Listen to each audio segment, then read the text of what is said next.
Gospel's YouTube.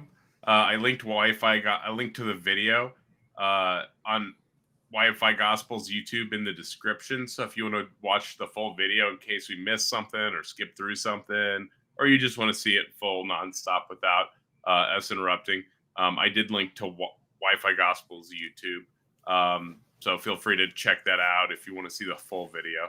Right now with Planet Peterson's opening statement. Thanks for being with us. Planet Peterson, the floor is all yours. Thank you very much. Pleasure is all mine. So I'll start with a little story. Shortly after the Revolutionary War broke out, the Continental Army, they overtook Fort Ticonderoga, and then what they did was they moved 50 cannons from the fort to Boston and bombarded the British blockade there, which led to a British retreat and the recapture of the city of Boston. And there was this preacher, his name was Jedediah Dewey, and he gave this very long sermon thanking God, who did absolutely nothing. And when Colonel Ethan Allen reminded Dewey that he, in fact, captured the fort, he was accused of blaspheming. So I think this is a nice little microcosm showing Christians taking credit for everything in an instance where they did nothing, or where they do. I feel like you really got to start your introduction with a little bit more umph than that. You know, telling a story. I think you got to do it with a little more umph, more attention grabbing. Eric, if you're listening to this or you listen to this, start your debates with more umph, more attention grabbing. You got to like reach out right off the bat. I get what you're saying there, but do it with more umph. You got the umph in you, dude. I know you do. Nothing. Now, to be fair, Christian states in this country, they are leading the way in infant mortality, in obesity, in teen pregnancy, in divorce, in poverty, in STDs, in having the lowest life expectancy, and having the highest rate of maternal death, being the least educated, having the least educational achievement, and all of that good stuff. So clearly, Christianity hasn't really done good for these states, so I don't know why anyone would think or want to create a nation in Christianity's own image. Now, even if you want to argue that Christianity isn't directly the sole cause of any of those factors, well, it clearly isn't doing anything to improve those factors. So what exactly is Christian nationalism supposed to do for our country? I don't know my opponent's specific view on this, so I'm not going to try to predict it here or anything like that. We'll just have to wait for open discussion because it could go a million different directions. But in the conversations that I've had and the conversations I have observed, Christian nationalism, I don't think it really can be the answer because the people that hate it the most tend to be Christians. This is historically true, and it's true in the present as well. Christians have killed other...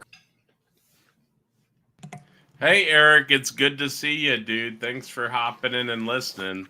Hopefully, I'm not really too hard on anybody when I do the debate reviews, but Howdy is a demon, so who knows what to expect from Howdy. He's a wild card. I guess I can say something about the topic and the resolution. It just seems like, I don't know if you were forced to take it this way or this was your choice, but generally you're sort of, it seems to be as though you're like placing an unnecessary burden on yourself because presumably like they're the ones making a positive claim that Christian nationalism is good or whatever, however they want to phrase it. And then you can be skeptical about that. And that sort of gives you the inquisitor role hat. It's sort of saying like, so you're sort of saying like, God does not exist, and you're sort of putting the onus on yourself, which is fine. It's just making it, I think, unnecessarily difficult unless you're just interested. Like maybe you wanted like a hard mode or like a challenge difficulty. But if I was being absolutely ruthless, I probably wouldn't have agreed to this framing or going first. Like it seems to be the case that he's the one that should be going first and putting forth arguments in support of his position. And then your only job would be to critique whatever it is that he presents. And Cutlery Duck says, "Wow, Howdy, calm down." Karen Dave, famously, Howdy gets very impassioned. Howdy is basically the Minar of atheism. And Eric says he didn't choose the topic. And thank you so much for the super chat, Cutlery Duck. All right. Yeah, I suspected as much. Yeah, I think that's so I think probably what happened was James probably came up with Pitched the it. topic and then pitched it to both of them. Yeah. That's Right. usually what happens. Usually so Alex probably reached out saying, "Hey, I want to do a debate." And then James probably came up with a few topics and he picked one, and then he reached out for opponents, and then Eric was like, "Yeah, I'll do it." Is that how that went? I don't know. Maybe I'm wrong, but that's at least how it works on my end usually.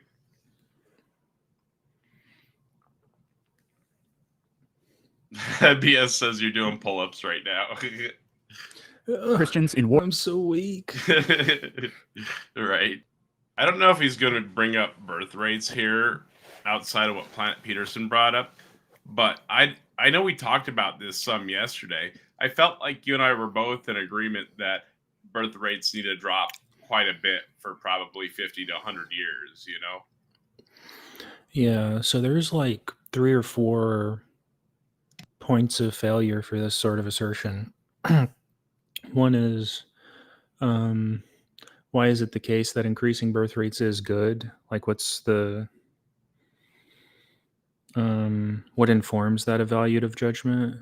And if nothing informs it, then it sort of doesn't get off the ground. The second point is, well, let's just, for the sake of argument, grant it's the case that increased birth rates is good, or has some like is like axiologically positive or something. Then the problem is, one, I could just parody a position that would outperform Christian nationalism in that, and then that would entail that we should do this thing instead of Christian nationalism. Another point of failure is that what do we mean by Christian nationalism? Because Christianity is a pretty wide concept. A lot of Christians disagree pretty fundamentally about their ethical theories and frameworks.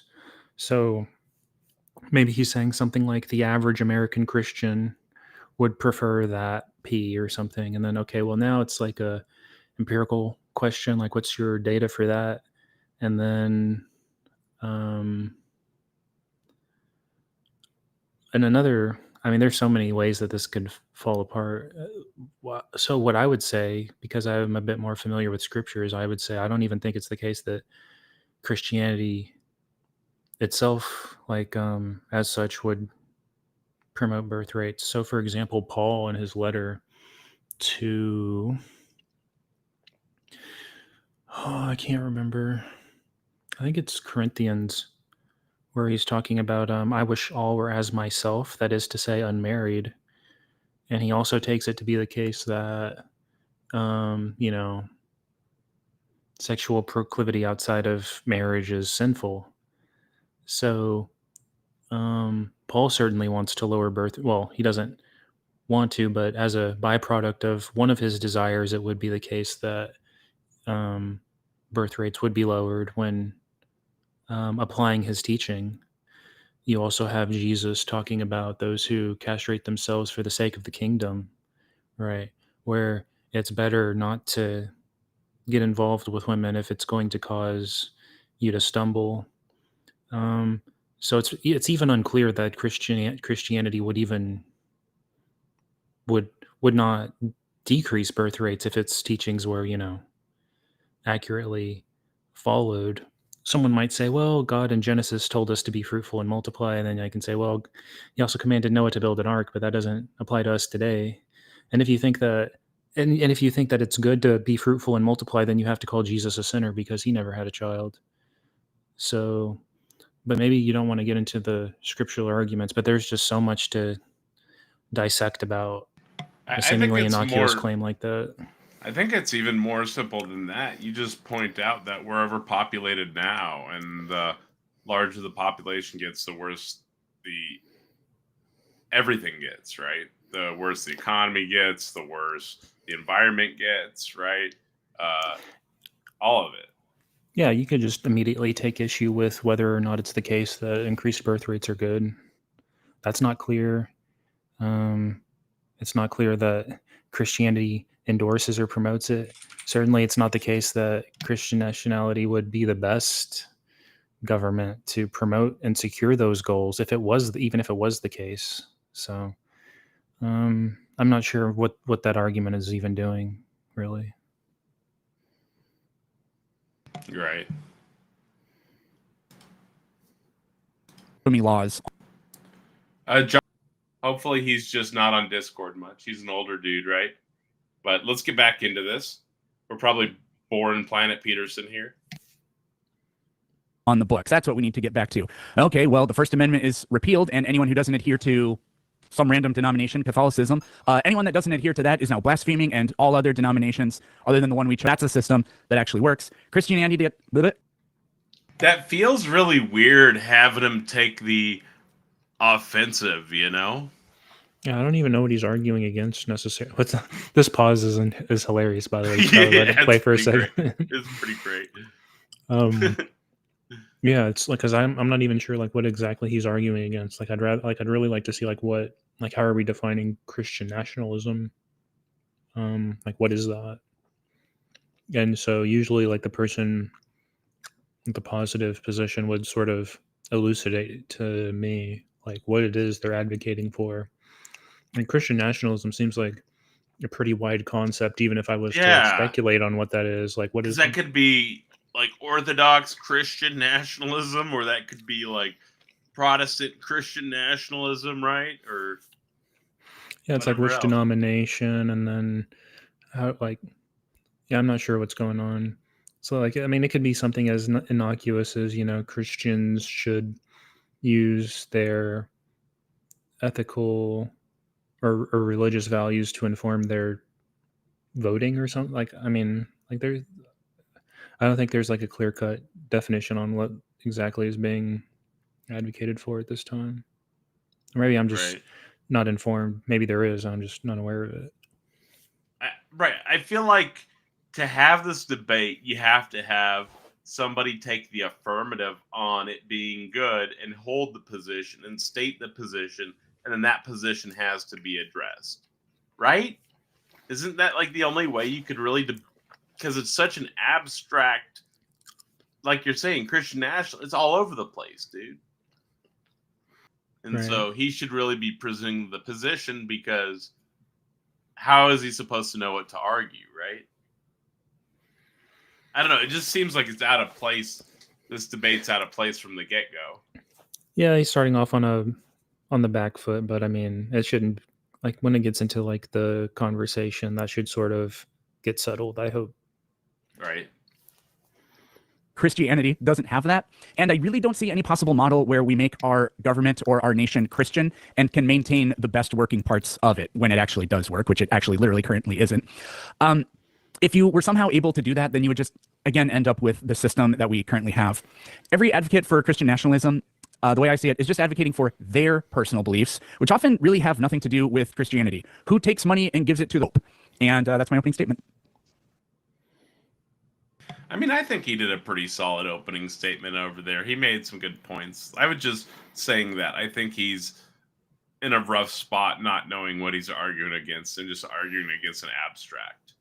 But he's coming out swinging, though. He's throwing haymakers. He's going. What did you say? You wanted the oomph. He's swinging for the fences. Yeah, he brought the oomph. I was just saying you got to have something to pull in the audience from the get-go, though, right? A slower start. It's better to have like a slower midsection than a slower start, because you're grabbing their attention in that first 5 seconds, right? And so, or 5 or 10 seconds, right? And so, if you don't have that, maybe they zone out, maybe they don't, right? A bunch of people are watching the debate to watch the debate, but it's just gotta have something to grab people, right? James, for hosting this debate. Appreciate it. Thank you, Eric, for doing it. I'm usually on the affirmative side, so it's a change of pace being on the negative side tonight. The prompt for this debate is Christian nationalism bad for America. It does not require me to give an account for why I think that Christian nationalism is good for America. It does require, however, my opponent to provide arguments and for me to demonstrate how those arguments don't actually prove the prompt. Pretty much all we heard tonight. You do have to give an account for why it's good for... Oh, man, I know it's not bad. You have to show why it's not bad.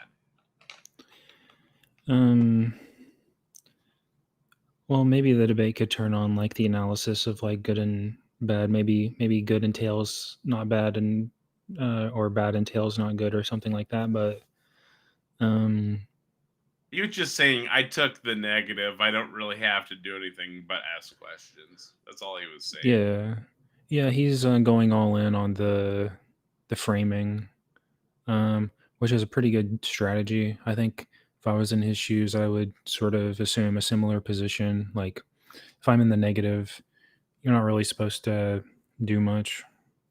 Right. It's sort of like a confused state of affairs, though, because then at that point, like, because he has like the positive position, but he's negative in the argument. Peterson could say something like, "There's no good reason to think that it's good," or something, and then sort of shift the burden back to the positive. So, but I would probably start it where he's starting it. Although I think it's pretty easy to shift the burden back, because I mean, if he's in the affirmative, or if he's like in the positive position, you can easily get him to take the affirmative, because all you would have to say is, "Well, I just don't think there's any good reasons to think it's the case," and then Right. that should be sufficient on most accounts of rationality to put the ball back in his court. So it's sort of just like a waste of time. Like, we're just wasting like a couple of minutes to reframe the debate. Right. We'll see how he I feel like they actually have to address the points that are being made. And if you don't have an account of Christian nationalism, how can you know if it's good or bad, right? Oh yeah, like, one thing is, like, supposing like it is the case that he's like he's in the affirmative, but he also, like, let's say Peterson also had the positive position, he could just define Christian nationalism as whatever he'd like, for it to be the case that it would, on whatever evaluative system to Too much. Well, yeah. there's a lot with the openings, right? And we'll listen to the debate too. I like going over the openings because there's a lot in such a little bit. I made an opening the other day that was 7 minutes long, with the help of Howdy, of course. But it was 7 minutes long, or 7.5 minutes long, something like that. And it had like 2 different arguments and a ton of different things that I covered in there. It was very complicated, right? There's usually a lot in openings. It was an ecological fallacy, and I don't like Christianity. The ecological fallacy is drawing conclusions about individuals based on group level data. So saying that this state has a higher rate of Christians and also has, say, a higher rate of teen pregnancy doesn't actually work. It doesn't show that is the cause, that one is the cause of the other. All right, so what I am going to do is give a definition of Christian nationalism. Christian nationalism is the promotion of Christian ethics in order to achieve prominence and dominance in political, cultural, and societal life, or social life. The arguments that I've heard Eric use in the past, which we haven't really heard tonight yet, but I'm sure they'll come up, against Christian nationalism are as follows. Christian nationalism cannot be good for America because it will create a dysfunctional government. Why does Eric think this will be the case? And he actually did allude to this in his opening. This is apparently because there are too many different denominations. So if one of those denominations holds too much power, the other ones will get upset, right? And if they all hold equal power, then nothing will get done. There'll just be too much infighting, right? The problem with this is that I know Blitz did that in another debate where they pulled up previous arguments, but is it, if you would it be worth addressing somebody's previous arguments against a position in the opening statement?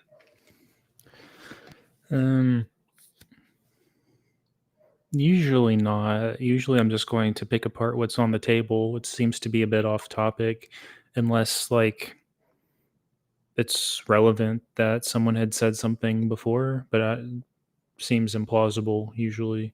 So what was his definition? He just wanted to promote Christian ethics and values, and then he said for dominance. So now, okay, now it's an open question. Well, what are the Christian ethics and values, and what do you mean by dominance? Let's get into that. Right. But you really got to have a pen and paper and write down every word so that you can examine it and think about what to say. Yeah, you should be taking notes instead of staring incredulously. If I'm taking a debate, each freeze frame is great. Yeah. Like if I was taking like a really serious debate, I'm writing down as much as what my opponent is saying. I'm taking copious amounts of notes. so that I can respond. Because if something is on the table and it gets unaddressed, that's sort of like a point for the person who presented something that went unaddressed, usually, in terms of like, at least in terms of like my appraisal in general, how people I'm sort with of you, score I'm with you. debates. Like when somebody does an opening, you need to be able to address as many of the points as you can. Is all you're saying. Yeah, but these openings are pretty short, so it's not like a big deal. We'll probably get into it anyway. Job. That would be true of every ideology ever. There is always infighting when it comes to any large group of people. It's a completely nonsense argument. Eric often argues that Christian nationalism is dysfunctional by pointing to studies that link between high levels of theism and societal dysfunction. The problem is that these studies commit what's known as the ecological fallacy. They draw conclusions about individuals from group level data. For example, Mississippi has both high church attendance and high teen pregnancy, but that doesn't mean churchgoers are the cause. In fact, there are actually no studies that track teen pregnancy rates in comparison to affiliate activity in Mississippi. So how could we possibly know where the teen pregnancy is coming from and make the conclusion that because there's a high church attendance, therefore there is a high teen pregnancy rate? Another argument he likes to make is the establishment clause, right? He likes to... Dave, if you want to come up and say what made you so angry here, you're welcome to. I saw your blood was boiling. Oh. That line made him super angry just now. Yeah, I mean, it's sort of unclear. I mean, I'm down for like exploring the argumentation, because I mean, if you're making like empirical observations, like if it's going to be like an abductive argument where well, I guess it starts as an inductive argument where, okay, there's this and that, then this is expected, and then you say, well, the best explanation for this is religious affiliation or something. That seems to be, you're going to get really deep into empirics. Like, sure that a lot of studies are going to get contested back and forth, so you have to be pretty familiar with the studies and the literature on that in order to start arguing those points, but it shouldn't be too difficult if you're familiar with it.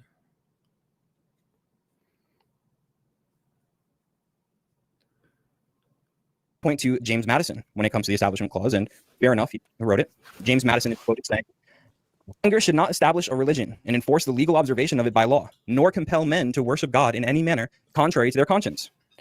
Christian nationalism does not need to have a national church in order to function. Christian ethics can still be the dominant and prominent social and political influence without a national church. With that being said, James and the Establishment Clause have zero weight when it comes to enacting laws based on Christian ethics. How do we know this? Well, we have McGowan versus Maryland, Hold on one 1961. second. I hate to interrupt.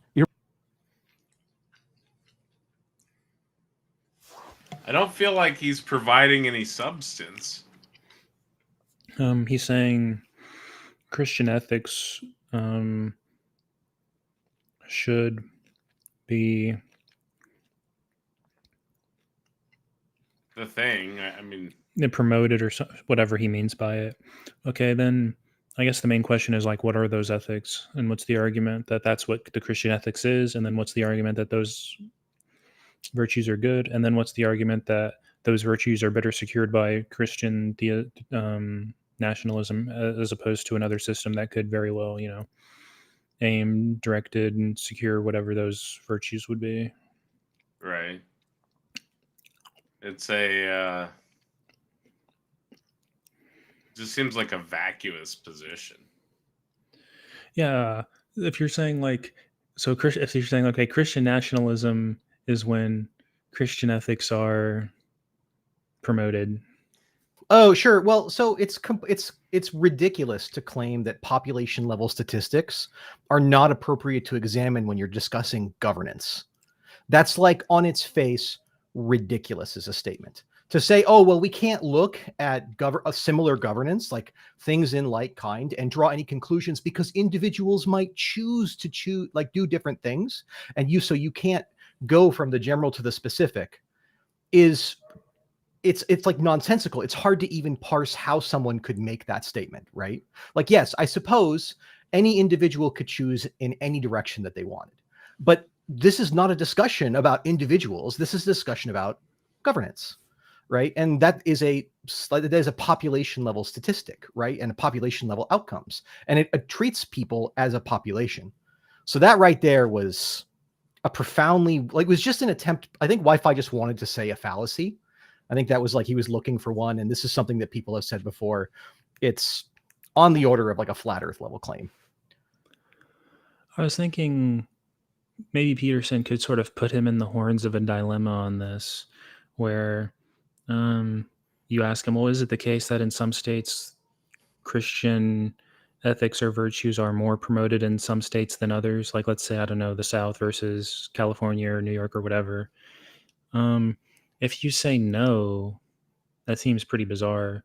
And if you say yes, then you ask the question, okay, well, what are the results of that? Like, what's the empirical data of whatever measurements you want to use to evaluate their relative success or failure or whatever? And then if it's the case that that's bad, you either immediately lose the debate, or you say something like, well, those data points don't track with whether or not Christian values are promoted. But if it's the case that the statistics don't track with whether or not Christian values are promoted, then it would seem to follow that there would be no point in promoting Christian values at that point. Yeah. Like to deny it is to deny any sort of empiric substance to your argument, right? You're like, well, sorry, we can't say anything now, right? Except maybe what I personally would do. So I think that that's like, it's a bizarre move by Wi-Fi to make there. And you'll see that if later in this debate, he basically he doesn't say he recants that position, but he starts using statistics. So it's like, okay, well, is this an ecological fallacy or is it not an ecological fallacy? Like, which way do you want to take this? But this was immediate. This is like an immediate red flag that like, maybe I thought maybe this time, because he's, not on the affirmative, this will be, and it's not going to be pre-sub stuff. This is going to be a nice, good faith, linear debate between Wi-Fi Gospel and Peterson. And then I immediately like took my headphones off and I'm like, nah, I was deeply wrong about that. I was hoping for far too much. Yeah, if you're going to deny sort of those sorts of empirical observations, you might be cutting off your nose to spite your face, because then what are you going to appeal to in support of your position? So you're going to have to say something like, well, good for me, not for thee, or something sort of unprincipled and very, where most people are just going to say, okay, this guy's being kind of silly, but. Yeah, and in particular, that's where the precept comes in, right? You're borrowing from my worldview. I don't think that you'll ever get Eric to run that line. I think he can't bring himself to. No, maybe that's what they would say. Ah, I see. Yeah, perhaps. It's what I would say too. So yeah, I know. For what it's worth, Wi-Fi doesn't ever do that. So at least I never saw him do it. I watched nearly all of this before I had to move on.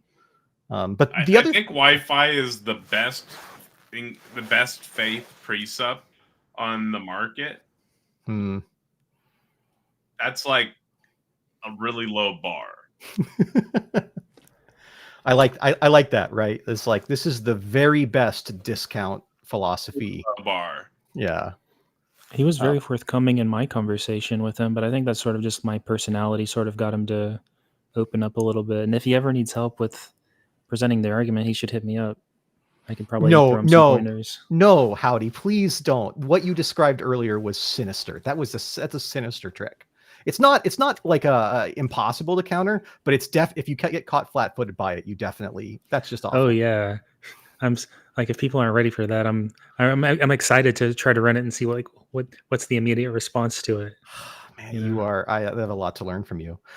Just one other thing before I'll yield the floor back and you can continue. The other thing he did there was say, well, you haven't established a causal relationship, right? You haven't said, oh, well, even if we did accept this, which I'm not until later when I am, you still wouldn't be able to establish a causal relationship. It's really important whenever anyone says that you say, fine, that's the standard. And now, anytime that you bring up any sort of correlative study here, right, you need to show me that you've demonstrated causation robustly, right? But unfortunately, no one does this, right? It's always the case that mysteriously Christians get to cite the happiness and marriage statistics that they want and get causation for free because obviously it's in line with their values. but that's not necessarily the case. In fact, you could probably make some pretty strong arguments that it's not the case, and the arrow of causation flows is in the opposite direction. So really, it's just one of those things where it's such an implausible move. It's almost hard to take advantage of, because it's really just bearing his heart and saying, "I dare you to spear it. It won't matter to me because I won't pay attention anyways." Yeah, one thing is I don't think there's really much empirical data about like it's an open question, like what are Christian values? And if you're just going to like appeal to the population and say, well, people generally, I'm going to ask, well, why should I believe that's the case? Like there's actually like not much data in the literature about people's ethical and metaethical positions. The data that we do have suggests that they're very unprincipled, and they sort of don't know maybe it is the case that they know what their position is, but their positions are inconsistent, such that they'll give realist responses and anti-realist responses depending on verbal responses or, written responses depending on what questions it is that you pose to them.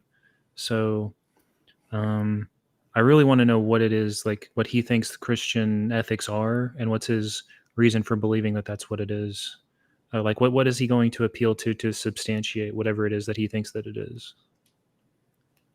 Maryland had Sunday closing laws. Businesses couldn't open on Sundays. Originally, such laws came from the Christian Sabbath tradition. Plaintiffs said that the law violated the Establishment Clause because it had religious roots. The Supreme Court upheld the law.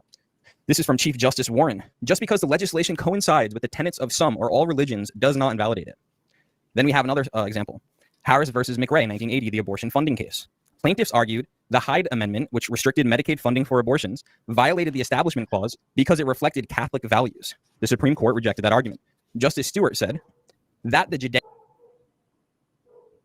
Sounds like he was naming arguments that landed for and against his position. Yeah, I mean, he's like, these are pretty uninteresting observations. Like, obviously you can't, just because some legislature passes something that coincides with the law, like don't murder, you can't immediately say, oh, well, that's in a religious text, therefore we can't use that rule. Like, that's obviously right. Or yeah, but I don't know how that's doing much in the way of. I don't know what. No, I don't think it supports his position at all, and I don't think if he's not doing anything to defend it. Christian nationalism is undefined. I feel like he can say anything and it's not supporting any position because nobody has any idea what he's presenting. I think maybe he's responding to maybe he's like anticipating an argument from Peterson, such that if Christians promote values that are aligned with values found in their religion, that would violate the Establishment Clause. So I'm sort of not sure if that's Peterson's argument, but if it is, I'm not a fan unless I'm misunderstanding like what that argument would be. We'll find out here shortly. Judeo-Christian religions oppose stealing does not mean that a state or the federal government may not criminalize theft. The fact that the legislation coincides with the tenets of some religions does not invalidate it. Eric has no leg to stand on to say that the Establishment Clause would somehow prohibit Christians from enacting laws based on Christian ethics. And that's my opening. Thank you. Ready. All right, so I just want to finish this line of logic. So I don't think his closing... I don't think... Or not closing, but I don't think his introduction was anything... It just landed flat. Like, he provided no substance. He just named a bunch of stuff. I think that's what happens, Are you talking about Eric or Wi-Fi? 'Cause I'm not Alex, sure. Wi-Fi. Okay. It's just like Eric's debating against an abstract, and Wi-Fi is not defining the abstract that Eric's supposed to be attacking, and Eric didn't define the abstract. You know what I mean? It's just like they're not really debating. There's no way they're debating the same thing. Yeah, I feel like it's a bit ambiguous, but this is like, maybe it's my background in analytic philosophy where I'm a stickler for clarity and definitions, but every time I start asking for clarity and definitions, people get upset and very combative about it. Yeah, they do.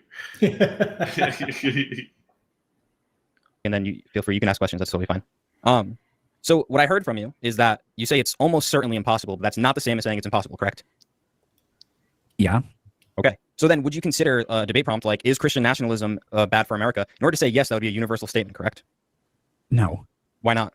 Nobody couches or qualifies the way they use everyday speech. Before you could totally move on to a prompt like, is Christian nationalism generally bad for America? Just, concede the prompt and we can move forward pretty easily.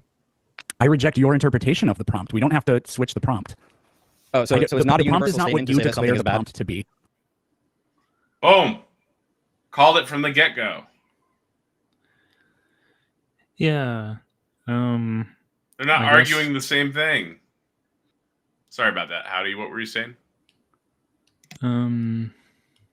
Yeah.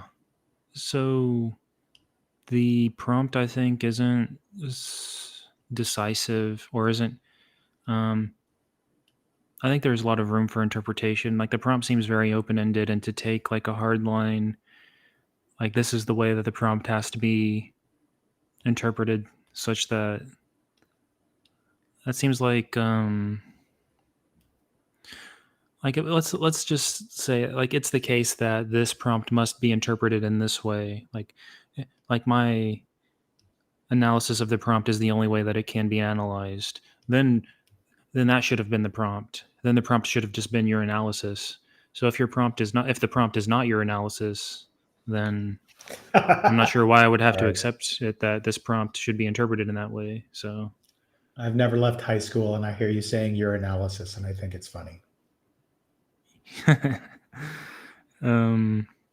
Also, I guess it's sort of funny. Like, maybe he's asking, like, is it analytically true that Christian nationalism is axiologically bad? Yeah, usually like prompts should be taken colloquially. Like, I don't think, like, if you wanted to interpret it technically, you should present it technically. Like, is Christian nationalism bad? That's like totally open-ended. Like, I'm not. So I just, yeah. He's sort of like, it's a little bit meta, but I mean, it's good for clarity. Like, maybe he just is unsure of whether or not Peterson is like saying that it's true analytically, although clearly he wasn't making sort of definitional kinds of arguments. He was making empirical arguments. So it's like a matter of fact rather than a relation of ideas. So just going off of what the opening was, it should be clear that Peterson's not making that kind of argument anymore. Okay. That's where we Can need to Christian be right nationalism there. ever be good for America? Could it? In some sort of sense, I could imagine. What's that show? You know the show? Is it The Men in High Castle? Is that the show? Have you heard of that one? I haven't. Is that the one where, like, technically the Nazis won World War II, but everybody lives like peacefully now in the modern age or something?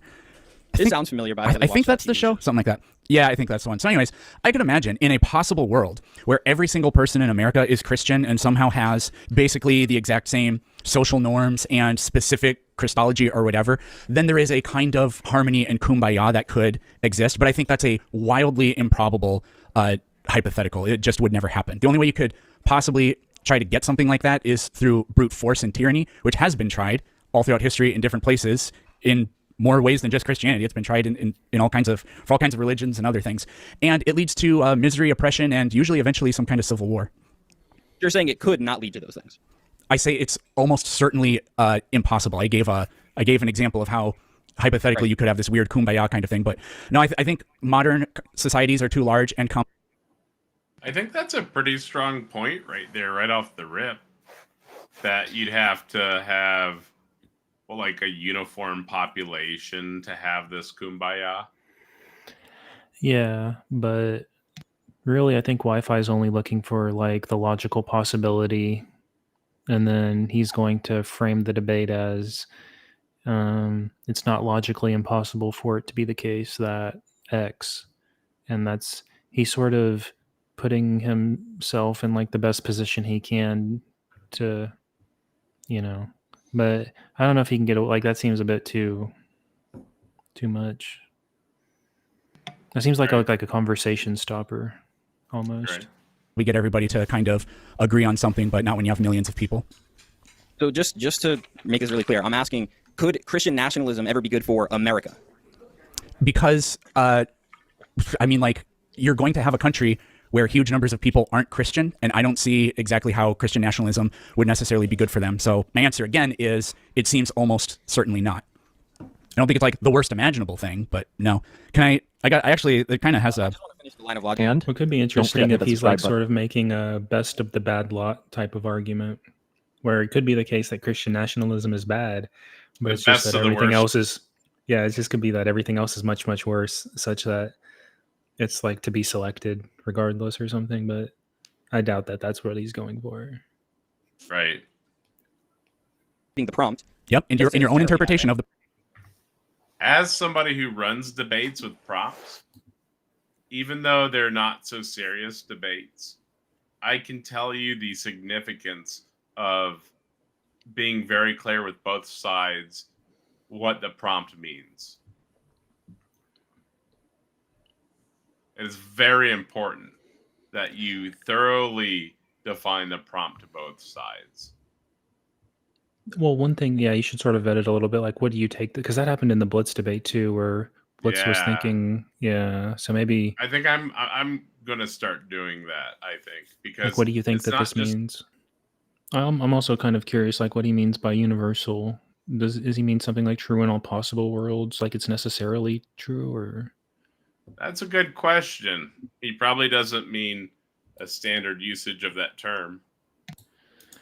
Yeah, they sort of have like this weird, like there's the word in metaphysics called like universal, and there's like universals and particulars, but I'm not sure if that's what he means, and if he means like what. I'm pretty sure that's the way he's using it, but If who knows? then I don't know what's being. That seems confused to me. Like, is he saying something like, okay, well, Christian nationalism is a universal concept being instantiated, or is he saying that good is a universal concept being instantiated? Like, I don't know which. Like, I don't think he's using like a predicate analysis of like universal in particular. Like, as far as I'm like familiar with it, but I mean to Right. just roll it. prompt. Yep, that is your interpretation of the prompt. You are not the arbiter of what the interpretation of it is, and so it doesn't work that way. So nice try. So just to be clear, final thing I'll say about it: there is no contradiction between the statement that, or there's no contradiction about the statement that Christian nationalism is good for America. I don't even know what you meant by that. I'm gonna stick with your sort of Is that a yes or no? in the theme of what you were talking about here. Do you think not being a Christian should be illegal? No, neither does Christian nationalism think that. Okay. Well, would you actually? We should probably. I was actually thinking about this during the opening discussions. Like, there are different ways that a person can interpret what they think Christian nationalism is, right? Sure. Yeah, and I don't know what yours specifically is. So I kind of got the feeling that. Are you listening to the opening statement? Yes, which is why I was literally in the middle of saying I got the feeling that, and I was going to say, listening to your opening statement, are you thinking more of like small d democracy, just the people of the country? We would be better off if the people of the country either the vast majority of them are Christian, or at least hold to traditionally Christian values? Or do you think that Christian nationalism should work in sort of like a top-down way, like the government should impose Christian ethics on the population? Well, Christian nationalism itself wouldn't be limited to either, and it would probably come in the form of both, but it could be either.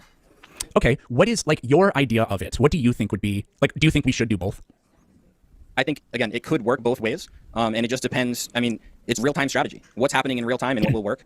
You could have it both ways, but it's not limited to either one. It doesn't necessarily matter how I would implement Christian nationalism, because the prompt is, would Christian nationalism, once implemented, be bad for America? Well, yeah, if you don't have put.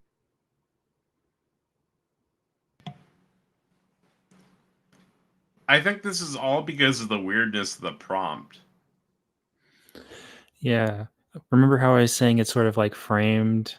So you sort of have to undo the framing of it, because it's sort of like weird framing to me. So I would say something like if I'm in the positive, I'll define Christian nationalism how I want to define it. If I'm the one positing, right? Right, exactly. And then Nobody defined it. And Well, he did, Wi-Fi is, but- yeah, I mean, kind of. Well, the thing is, like, it's up to the person making the positive or affirmational role to sort of define what they mean. You can't like impose what you like your meanings onto what someone is saying. Like, that's sort of bizarre.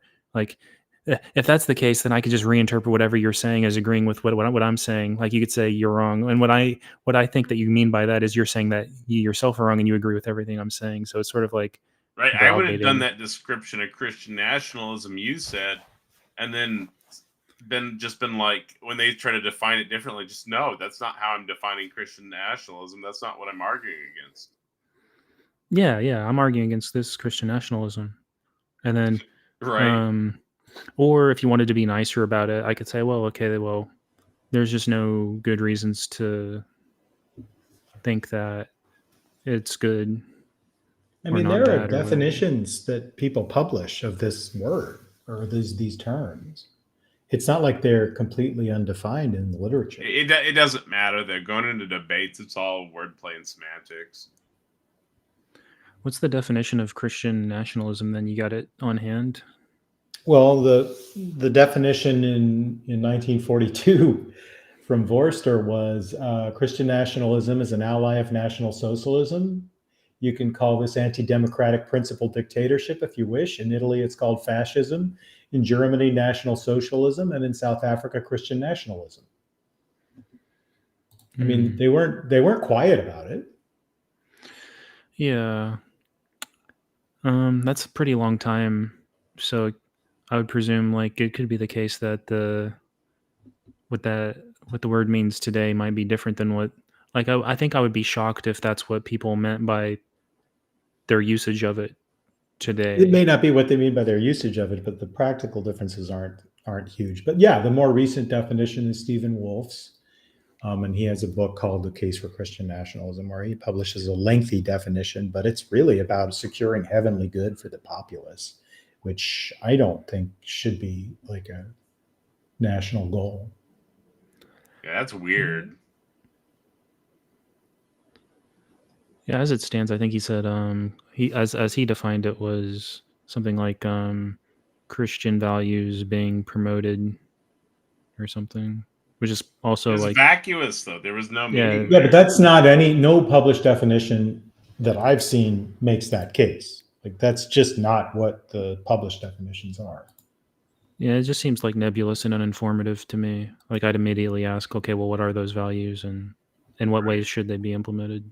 Because, like, if I think about true Christian values, I think about like Old Testament stuff and New Testament stuff, right? Because Jesus is very clear that you don't abandon the old law. So to me, like, a true Christian would be following new and old law. Yeah, I mean, Encyclopedia Britannica says it's an ideology that seeks to create or maintain a legal fusion of Christian religion with a nation's character. And that's today's definition, Britannica. So that's like definitely different from Wi-Fi's definition. Yeah, I guess if I was on the Graham Oppie sort of had a debate similar about like Islamic nationalism or something. He's like, well, that could mean all sorts of things. Do you mean like how the like polling what people who purport themselves to be Christians would prefer? Or are you saying like as how Islamic rule was implemented in the past? Are you saying how a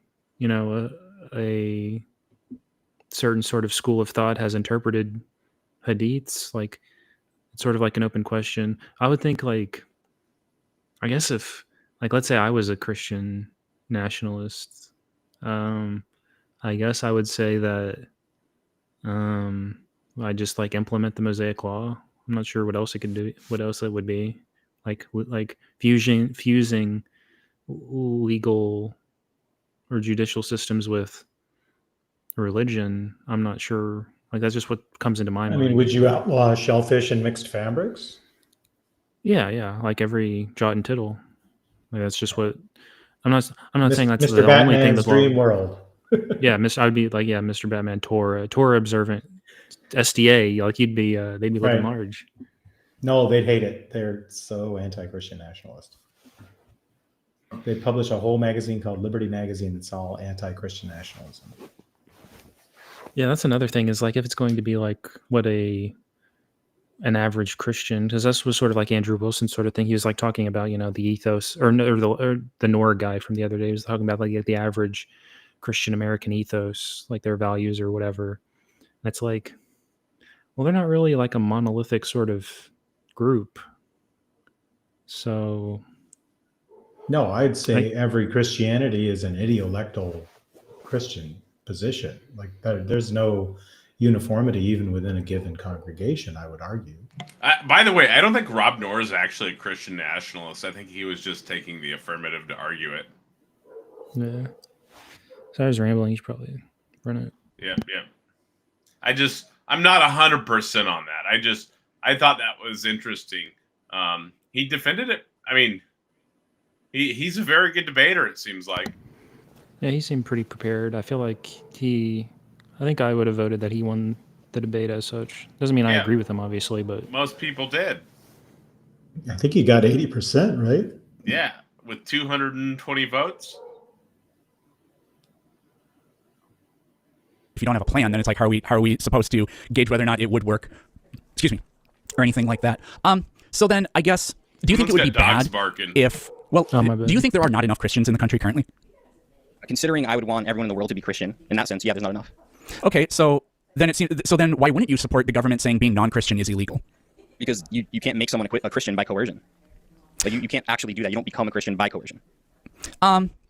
Sure, but the government could still make it illegal to be. I mean, it's not even about forcing converts or anything like that. But they could still claim, look, we think this is the absolute peak of morality or whatever, and we don't accept anything else. Okay, and well, I'm just okay. I'll ask one more question. I've asked you a bunch in a row, so I'll let you take the next one. But how would Christian nationalism protect the rights of non-Christians? The same way that non-Christians have their rights protected now. I mean, it doesn't really sound like you think too much should even change. It's kind of weird. Well, how would you describe someone's rights are protected right now? Through the Constitution. Okay, is the Constitution blocking me physically from, say, assaulting you? No. Right, what would stop me? And I would never do this. But what would stop someone from assaulting another person? Well, I think that's probably something internal. But I do very strongly believe that, how do I say this? The law of the land, I think, really does very strongly influence the sort of general society, like norms of the population, and we can also think of that as like the moral compass of the population. It's like, for example, interracial marriage today, only about 5 to 8% of the population disapproves of it, but in the 50s it was the opposite. Only like 5 to 7% of the population approved of it. What happened? Did we become more woke? Did we become more Christian? Did we become more? No, they just like literally said you can't discriminate that way, and when people grew up with that being the norm, it became what's accepted. Yeah, and I think that in a Christian nationalist society, what I was getting at is that you would make laws, and those laws would prohibit people from doing certain actions, such as assaulting another person. Well, yeah, but I mean, a Christian wouldn't be able to assault another Christian either. I think he's trying to argue for force through laws, through like enforcing force through law, or enforcing laws with force, you know? Yeah, this isn't really the direction I'm going. I'm not getting any clarity from this line. I would say, okay, well, what exactly are the Christian values? Like, what do we want on the books? And then if you're going to start listing things that are already on the books, it seems as though there's no reason to pursue Christian nationalism. It's like, I want Christian nationalism to be the case because I want murder to be illegal. That doesn't really provide anyone with motivations to become a Christian nationalist. I think it's like sort of like a non sequitur. No, their motivation seems usually to be busybodying. Yeah, they don't really want to change a lot of the laws. They just want to, at least that's what they say. I know they want to do some crazy shit, but they act like they don't want to change much. When I'm talking about the rights of non-Christians, what you just said isn't really exactly a right that only works, when it's Christians versus non-Christians or something like that. I mean, I'm thinking like there's not a single thing in the Bible you can point to that is in concordance or in accordance with the First Amendment, for example.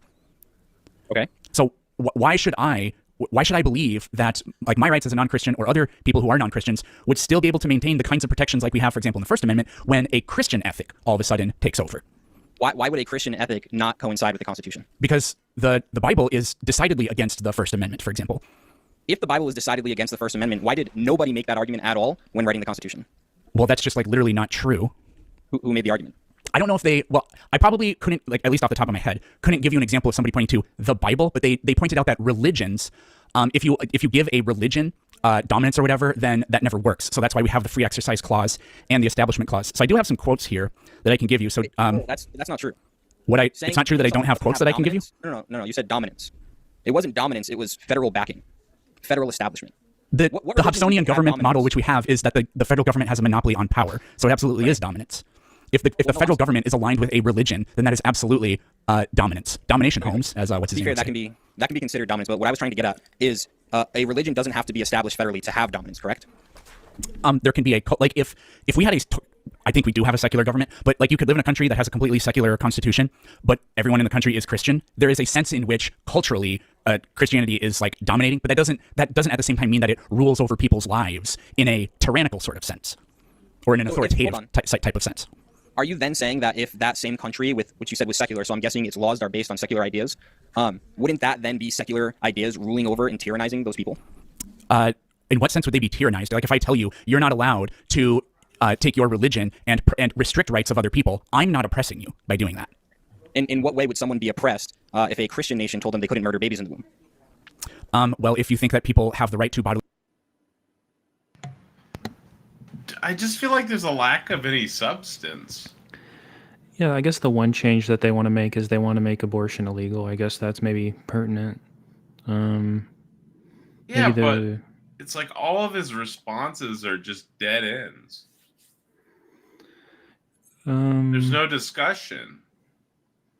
I think that puts something on the table. Like maybe there's like a change that he wants to make. Right. And then I could say, okay, well, why is it that?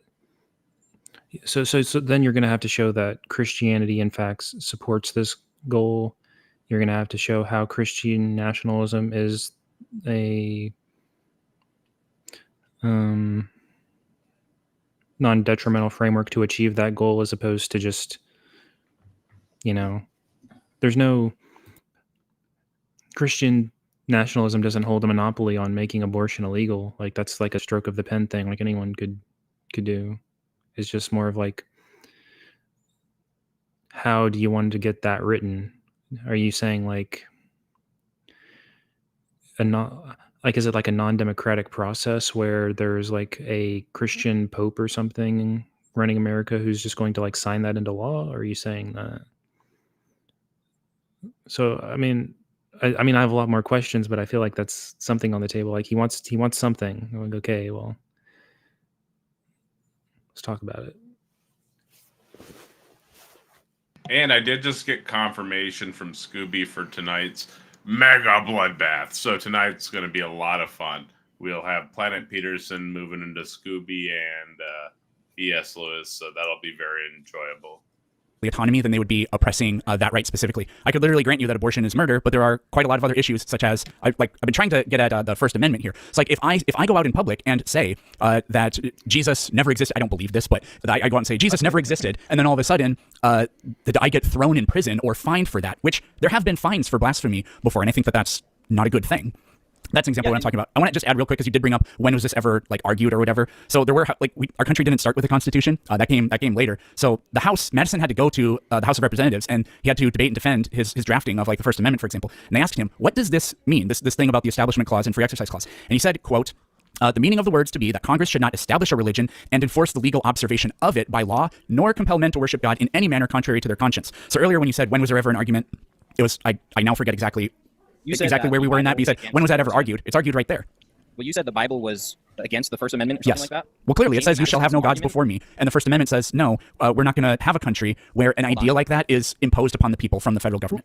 Who's to say that Christian nationalists would enact everything the Bible says as law? There are a lot of things. Well, then it wouldn't be Christian. Okay, so when the Bible says you cannot lie, right, cannot bear false witness, would that be a law that you cannot lie in a Christian nationalist society? It wouldn't be uniquely Christian, but compelling people that the Christian God is the only God is uniquely Christian. Hold on. You said that if something is in the Bible and it's not legislated, it wouldn't be Christian nationalism. I never said anything like that. I'm not sure. This started with me saying that the Bible is against the First Amendment. All right, and then I think Planet Peterson made a really strong point there about the Bible, not just the Bible being against the First Amendment, but Christianity being against the First Amendment, because I would say that's directly bad for America, right? Like if Christianity has values that want to get rid of, or if the position that they're holding, Christian nationalism, has values that make them want to avoid the separation of church and state, that would seem like that would be objectively bad for America, right? Yeah, I mean, there's lots of ways you could, like, considering he's like the positive position, he could just say, well, I value secular societies, and Christian nationalism is not a secular society, so it's axiologically bad. And then it would be the case that that would be analytically true, and that would be true in all possible worlds that it's bad because I value secular societies, and that also is a bit of a conversation stopper. But I'm still thinking about the abortion thing, where it's like you want the goal, and then I was thinking, and then I could say, well, why is it good to ban abortion, right? Because that's sort of like where I would pull that into the topic, and it's like, what argument is the Christian nationalist going to make that that abortion is bad? Presumably, they're going to appeal to like their religion or scripture, because he's taking it that religion informs on their ethics. And so if you ask him so this is what I would do. I would go big picture, and I say, okay, if it's the case that Christian values inform their ethics, right? And then whatever they value is informed by that, then for you to say that Christian nationalism is good is going to be reduced to a mere tautology, because in your paradigm, what it means to be good is to align yourself with Christian values. So what you're saying is Christian nationalism is good for Christian nationalists. Or you could say, if Christian nationalism is good, then Christian nationalism is good. So that's sort of where I'm at on appraising the position. Gotcha. You have anything you'd like to throw in, Kurt? No, it just strikes me that these all require him to not understand what was going on in 1789 as it related to what had happened in the English Civil War. I mean, the English Civil War is why our founding fathers were so against having an established religion, and he just doesn't seem to be conversant with that.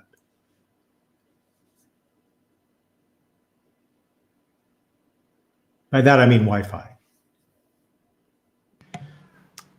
Yeah, I mean, I feel like he's been blanking so far. He's just not providing any substance. Yeah, I mean, it's sort of like it's still unclear like what Christian nationalism is, because if it's not the case that, because I would just take it that Christian nationalism would be something like, or Christian theocracy. So, I mean, like, is Christian nationalism a Christian theocracy? And if that's the case, like the rules on the books would just be the Mosaic Law and additions to it. I'm not sure how you could argue out of that, because Paul says that the law is holy. So if you're going to say that we shouldn't have a holy law on the books, I think that,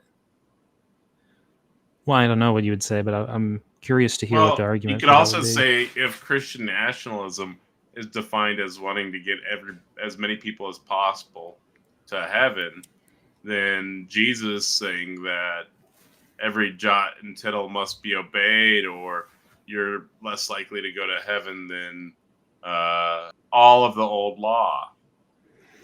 Yeah, I was like, who's Make Christian sure everybody nationalism? obeys all of the old law according to the red letters. Whose soteriology? Yeah, no, that's a whose huge interpretation? problem. And I think his response Well, that's is what like, Rob, like when Rob was talking, he accepted that Mormons were Christians. But I just am going to go ahead and guarantee that if there was a true Christian nationalism, once they got everybody else under heel, they would then turn to the Mormons. So I think it's sort of superficial, because he's saying like, okay, well, yeah, there's lots of disagreements, but we have disagreements anyway. And so what is it that's in common between all people who who is a Christian? Like, is it anyone who self-identifies as a Christian? And then he's like, is what you want something for people to like if you want like the United States to self-identify as Christian, like put like the bumper sticker on their car or something. Like he just wants this sort of innocuous, sort of decorative Christianity. He doesn't want people to say happy holidays. He wants people to have like a Bible in school and like have a, you know, the facade of stuff. Like maybe you want Jesus on the $10 bill or something like, but yeah, it doesn't, I don't know what's substantive about it right now. Nothing, and I doubt there will be any substance at any point. We'll see here shortly. And my argument back was, just because something is in the Bible does not mean that will be legislated. You gave an example. You shall have no gods before me. That's not something any Christian nationalist I know of is going to legislate or wants to legislate. You know that we literally have had blasphemy laws in this country before, right? Just because something's in the Bible doesn't mean that it needs to be law. What are you arguing for then? Yeah, I don't know what I still don't know what Christian nationalism is. Like, again, I would ask, he said something about Christian ethics, and I said, what are the Christian ethics? Like, what is it that is valued? And then he's going to say something, I'm going to say, well, do all Christians value that? And That's the my answer first would be question. no, because there's a ton of denominations, right? There's probably 100 major denominations, right? Yeah. Benjamin Horowitz, sorry. No, a little messy for me. I would try to zoom out and say, okay, well, what is it? If it's these ethics, what are they? And then I would say, is Christian? Are you certain that Christianity supports those? Like, what's the argument for that? And then what's the argument that Christian nationalism secures those? And then I'd want to start zooming out. I think the particulars are sort of causing me confusion, at least. I don't know what's going on. Yeah, and having no gods before me isn't has nothing to do with a blasphemy law. Yes, it is. Denying How's the Christian God is a blasphemy. Okay, but denying the Christian God and worshiping another God is completely different. You don't have to deny the Christian God. The question in is order to it worship another blasphemy? You said it isn't, but it is. It's so if you want to have like this super broad blasphemy and saying that worshiping another God is blasphemy, maybe you can It literally is. specifically when you speak against the Christian God. When you Yeah, worship another God, like there were Jews who still believed in Yahweh and worshipped Yahweh one day, then the next day they'd go worship a pagan god, and then they'd come back and worship Yahweh. Did they ever denounce Yahweh to go worship those other gods? No. Was worshiping those other gods still wrong and violating that command? Yes. Okay, what's the point? The point is, just because something is in the Bible doesn't mean it has to be legislated in order for Christian nationalism to function. I agree, but the questions are, is there the potential for that kind of thing? Is there a historic precedent for that kind of thing? And then are there efforts made by people today for that kind of thing? I can't give you a name off the top of my head, but I absolutely hear talking heads like on social media, and I couldn't give you an example of me hearing somebody say this like from the floor of the Senate or the House or whatever, but they absolutely do think there are people that think that we should have blasphemy laws and that we were better off when we had them. Michael Knowles, for example, there has a pretty long interview with Alex O'Connor where they talk about that kind of thing, and he's monumentally influential among Christians in this country. Yeah, and that's fair. I mean, sure, maybe Michael Knowles, I don't know his exact position. Maybe if he had some form of power in government and was able to enact a blasphemy law, he may want to. And I'm not even saying that I totally disagree with blasphemy laws, but it's not specifically Christian nationalists to have these blasphemy laws. But just because Michael Knowles says it, like, I have a quote here, priests must be fought with the same... I think blasphemy laws would be absolutely terrifying, and it seems like Wi-Fi is refusing to take a positive stance on any controversial topics that he would probably support, given Christian nationalism was to take power, which it kind of has. But like full bore Christian nationalism, blasphemy laws would be on the docket. His Wi-Fi's position is sort of like, well, it might not be bad, like, or they might not do that, or like because he's sort of being because he's like in the position of being in the negative and being a skeptic about it. He's like, show me that would happen, and show me that would be bad. Like, it might not. He's really, I don't think that's much of a response, though. Yeah, it's just non. That's why I would try to reframe it. I'd say, okay, well then I'm just gonna, and then I, get the ball back in his court. I'm gonna define Christian nationalism. Like, even now he could do that. I'm gonna define Christian nationalism. Nationalism is that they must have all these laws. Right. So because we obviously don't know what we're talking about. And then if he wants to say, well, I don't agree with that definition, like, I don't care what you agree with the definition or not. I'm in the affirmative. This is what I'm arguing against. Do you concede this? Do you concede this topic? Right. And you want to change the topic? We can go with your definition. No. Okay. Right. Well, if you're not conceding, we're rolling on my definition. And We're argue arguing this position. the Christian nationalism. We can argue Alex's Christian nationalism once you concede. Yeah, he's sort of having his cake and eating it too. You're letting him make it whatever he wants it to be, and then also he's in the negative where he can say, well, maybe, I don't know. Right. You just couldn't understand, or you just couldn't have a good conversation. And we're seeing that here. You can't really have a good back and forth if you're just both presupposing that the other person has the same definition on the topic. And every single topic that I've ran, both sides have taken the topic to mean something different. Every single, maybe not every, but almost every single person I brought on has done that. Yeah. So I would say, so I value secular societies, and definitionally Christian nationalism is not a secular society. And then it's analytically, axiologically negative. Right. And then put them on the aggressive or the offensive. Put the ball in his court, right? Yeah, you need to get the hat. Right. Ruthless vigor as the capitalist, a base amount of views that are similar to yours, doesn't mean that that base philosophical view or ideology shouldn't be used as a foundation to enact laws. Yeah, the way I'm trying to approach this is, I take what you're saying and I agree with you. Like, well, just because it could happen doesn't mean that it would happen or whatever. But then what I think that you need to do is you need to be able to give a defense against it within your worldview. So that's why I said I don't think you can give any kind of, there's nothing in Christian ethics that is in support of the First Amendment directly. In fact, there's a huge amount that's. So he's saying that he's calling him out on not really taking a position on anything. And then he's kind of like what we've been saying. And then he's saying, okay, well, then you need to explain how Christian nationalism is going to argue against these things. Because from my view, this is what Christian nationalism would do, right? And so, once again, this is where defining the topic would have come in handy. It's all because of the way the topic was set up, I think. Directly against it. Like, there's nothing in the Bible that says the free exercise of religion is tolerable, that or that being agnostic or an atheist is tolerable, or anything like that. So, I mean, there goes free exercise, and just like freedom of speech in general. Not like again, for all cases, but yeah. So there's a few things going on here. One, obviously, the Bible is a work similar to the Constitution, which needs interpretation, right? And you can have your interpretation of the Bible. That's fine. But we're not limited to what you think the Bible says and what you think the Bible is. Yeah. There would be, especially within a Catholic or Orthodox tradition, there are people who study. Sounds okay.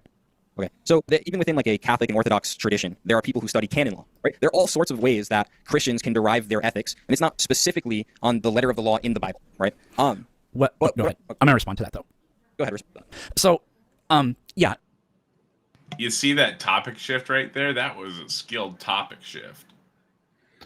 Well, the thing is, like, if you're going to get into the Bible, you should be like really prepared, like make arguments as to what ethics should be extrapolated from the Bible and why they're right, not the greatest. And then, so one thing is like, I mean, then you want to get into like an exegetical battle. And he says, look, there's nowhere where it supports the First Amendment. I would say, well, Paul says, I don't care about what's happening outside the church. That's for God and them. I only care about what's going on inside the body of Christ. We don't go to secular people to, like, we're just apart from them, sort of thing. And then it says, honor the governments and stuff or whatever. Right. So, like, I mean, you could make arguments to, but I probably wouldn't want to try to get into like assuming you're not like a biblical scholar, you probably don't want to take the battleground to the Bible unless you're ready, because presumably they're more familiar with it than you are. But I mean, if you're ready to make those arguments, then go ahead. But what's funny is he said, Christian, there's no, so like the Roman pontiff, like he acts as like the vicar of Christ. Like he is he holds all power. Like he holds the keys, and they take that to mean, both like he's like the temporal ruler of the earth. So you're going to have to say, well, Roman Catholics aren't Christian, which is probably going to do bad against your base because presumably a lot of them are Catholic. Or if you're going to have to accept that they are Christian and then they're also the majority, presumably then it's hard to avoiding the papacy, which is going to cut against whoever's not a RC. But also that would be a pretty easy spot to that would be a good hill to fight on because there's a lot of stuff wrapped up in that. I've seen a lot of these Christian nationalist debates, and I don't think I've ever seen somebody on the Christian nationalist side present like a coherent picture of what they're trying to do. Yeah, I just found an interesting definition that's from the Kettering Foundation. And they actually break it down pretty well. And I don't think this is basically what I think Rob Noor was going for too. There's 5 poles. There's a desire for traditional social hierarchy, a commitment to ethno-racial boundaries around national identity, idealizing free market capitalism, preference for authoritarian social control, and an embrace of populism, victimhood, and conspiratorial thinking.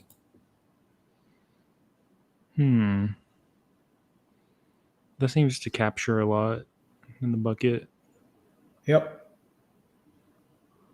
And again, that's more of a taxonomy than an ideological like motivating force, but at least it gives you axes that you can like grade someone on. Yeah. I still want to know like what the Christian ethics are. I mean, we have abortion on the table at least, but we're not really going down that line. But I don't think Wi-Fi is going to cover any of it. I don't think it's going to be brought up again. Well, you ask 1,000 Christians what their idea is, and you can get 1,000 different answers, right? And I think like a response that I kind of predicted for this is, look, Peterson, your criticisms of Christianity, a secular government that has political parties, they're not going to agree on things either. The problem is, and then you're talking about interpreting the Bible, but like the government, like the system that we have, you could reimagine a system pretty similar to the one we have in a lot of different ways, like a parliamentary system or a more direct democracy kind of system or whatever. But it has like a system of checks and balances, and it offers this system where it's kind of weird, but like the fact that we have stalemates in Congress was actually deliberately planned so that you couldn't just consolidate, like you need like the filibuster that we have and all that. It was made so you can't, because unfortunately stagnation is actually sometimes more preferable to broad sweeping change brought about by people with bad intentions. But the problem is, with the like doing it like based on the Bible or whatever, well, God is the ultimate source, right? So if one group says, yeah, but they'll just claim you're not even from Scotland. They'll say you're not a Scotsman. We are. You call yourself a Christian, but you deny X, Y, or Z. So you're not even a Christian. We're the real Christians. Oh, who do you get your authority from? Because I get mine from God. But the other person says, well, I claim mine from God or the Holy Spirit or whatever. And I just don't see how that power dynamic ever resolves itself in a way that works well. And like there have been all kinds of schisms and civil wars fought for that reason until we came up with a better idea, I think at least. Well, the problem with your argument is that it's not unique to Christian nationalism. Everybody has this problem. We have the problem right now in America between the left and the right, and it gets worse every president. He's not providing anything that would. He's just saying, whatever. Yeah. So I'm Sometimes trying to tie this. Maybe, right? Who knows? Yeah, so like I'm trying to tie it into the topic, which is like, okay, good and bad. So like we're making an evaluation. Okay, what are the evaluations? Like what is good and what is bad about this thing? And hopefully like maybe we can get back into at least like the empirical argument or something. Like that's at least like in the direction of the topic. I mean, I guess I can draw inferences from what's being said. Like maybe Peterson is making the argument that Christian nationalism will lead to civil wars or like a higher probability of civil wars or something. Not sure how that argument sound like more combat oriented. Yeah, but I'm not clear if that is what he's doing or not, because it seems like a lot of those.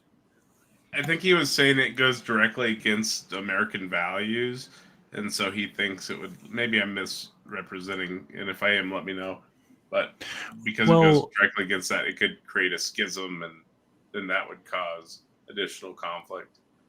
Well, yeah, if you want to make the argument, like if Christian nationalism is good for America, just is to say that whether or not Christian nationalism is in line with like American values, like in some ways it is, and in some ways it isn't.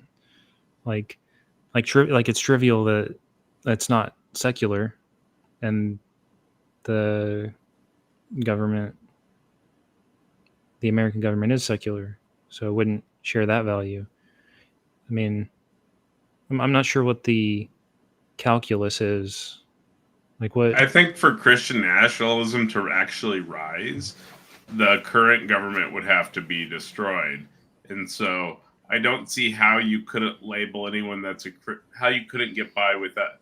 I think you'd have to have something labeling Christian nationalism as like extremist or something.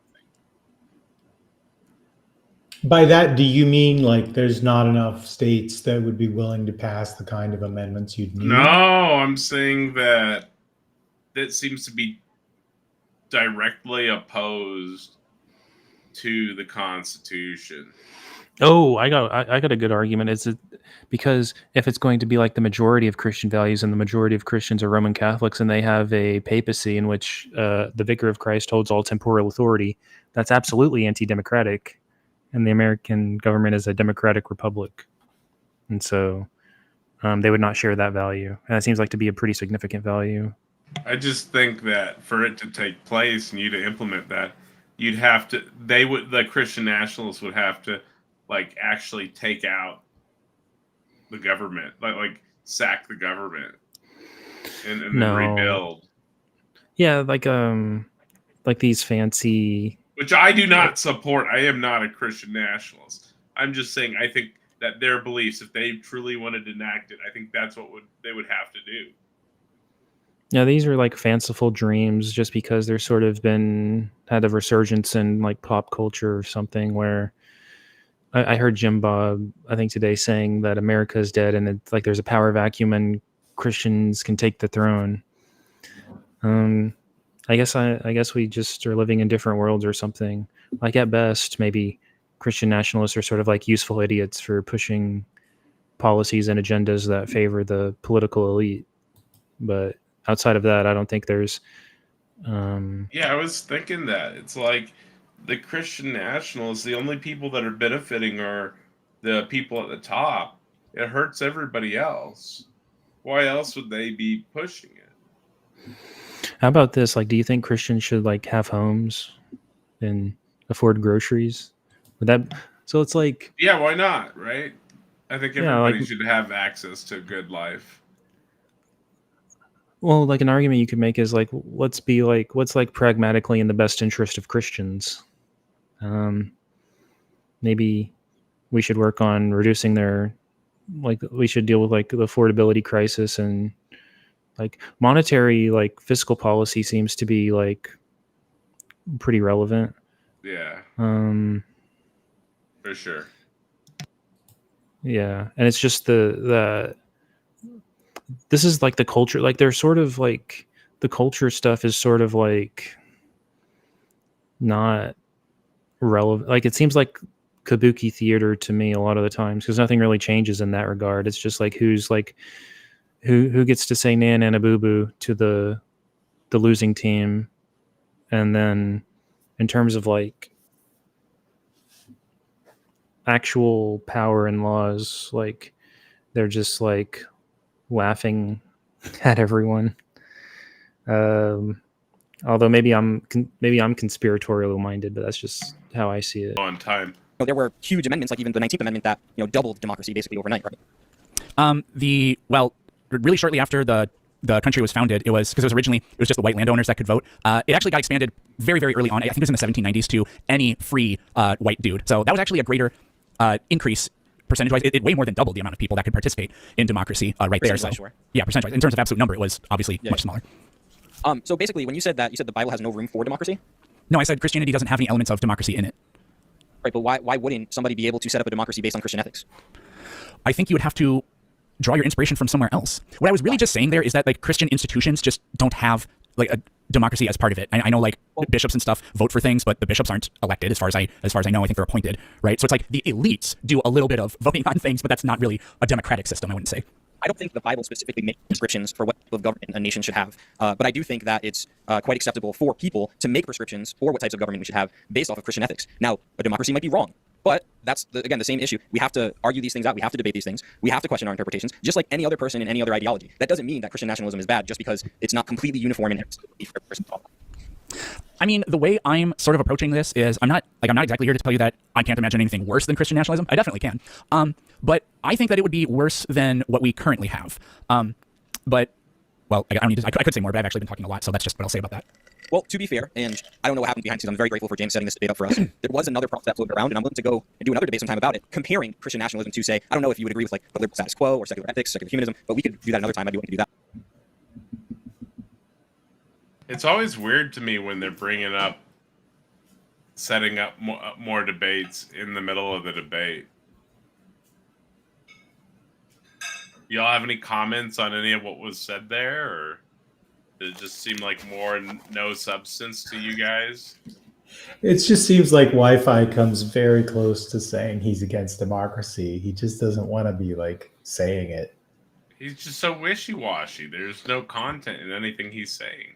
No, he's not saying anything about. He says maybe it'll be a democracy, maybe not. Maybe we'll just argue and figure. Like he's not saying what it is. He's not saying anything about what it is. He's just saying. He's just staying in. Or there's no meaning to any of his response. Like he's just saying words. Like Planet Peterson is literally just arguing against like both sides. Well, he brought up the thing about Christian ethics, and then like I would say, okay, well, what are those? What do Christians value? It's all the topic. And he also said, I think pretty clearly there at one point, that the Bible does not prescribe a formal government, which I think is telling that Wi-Fi would say that.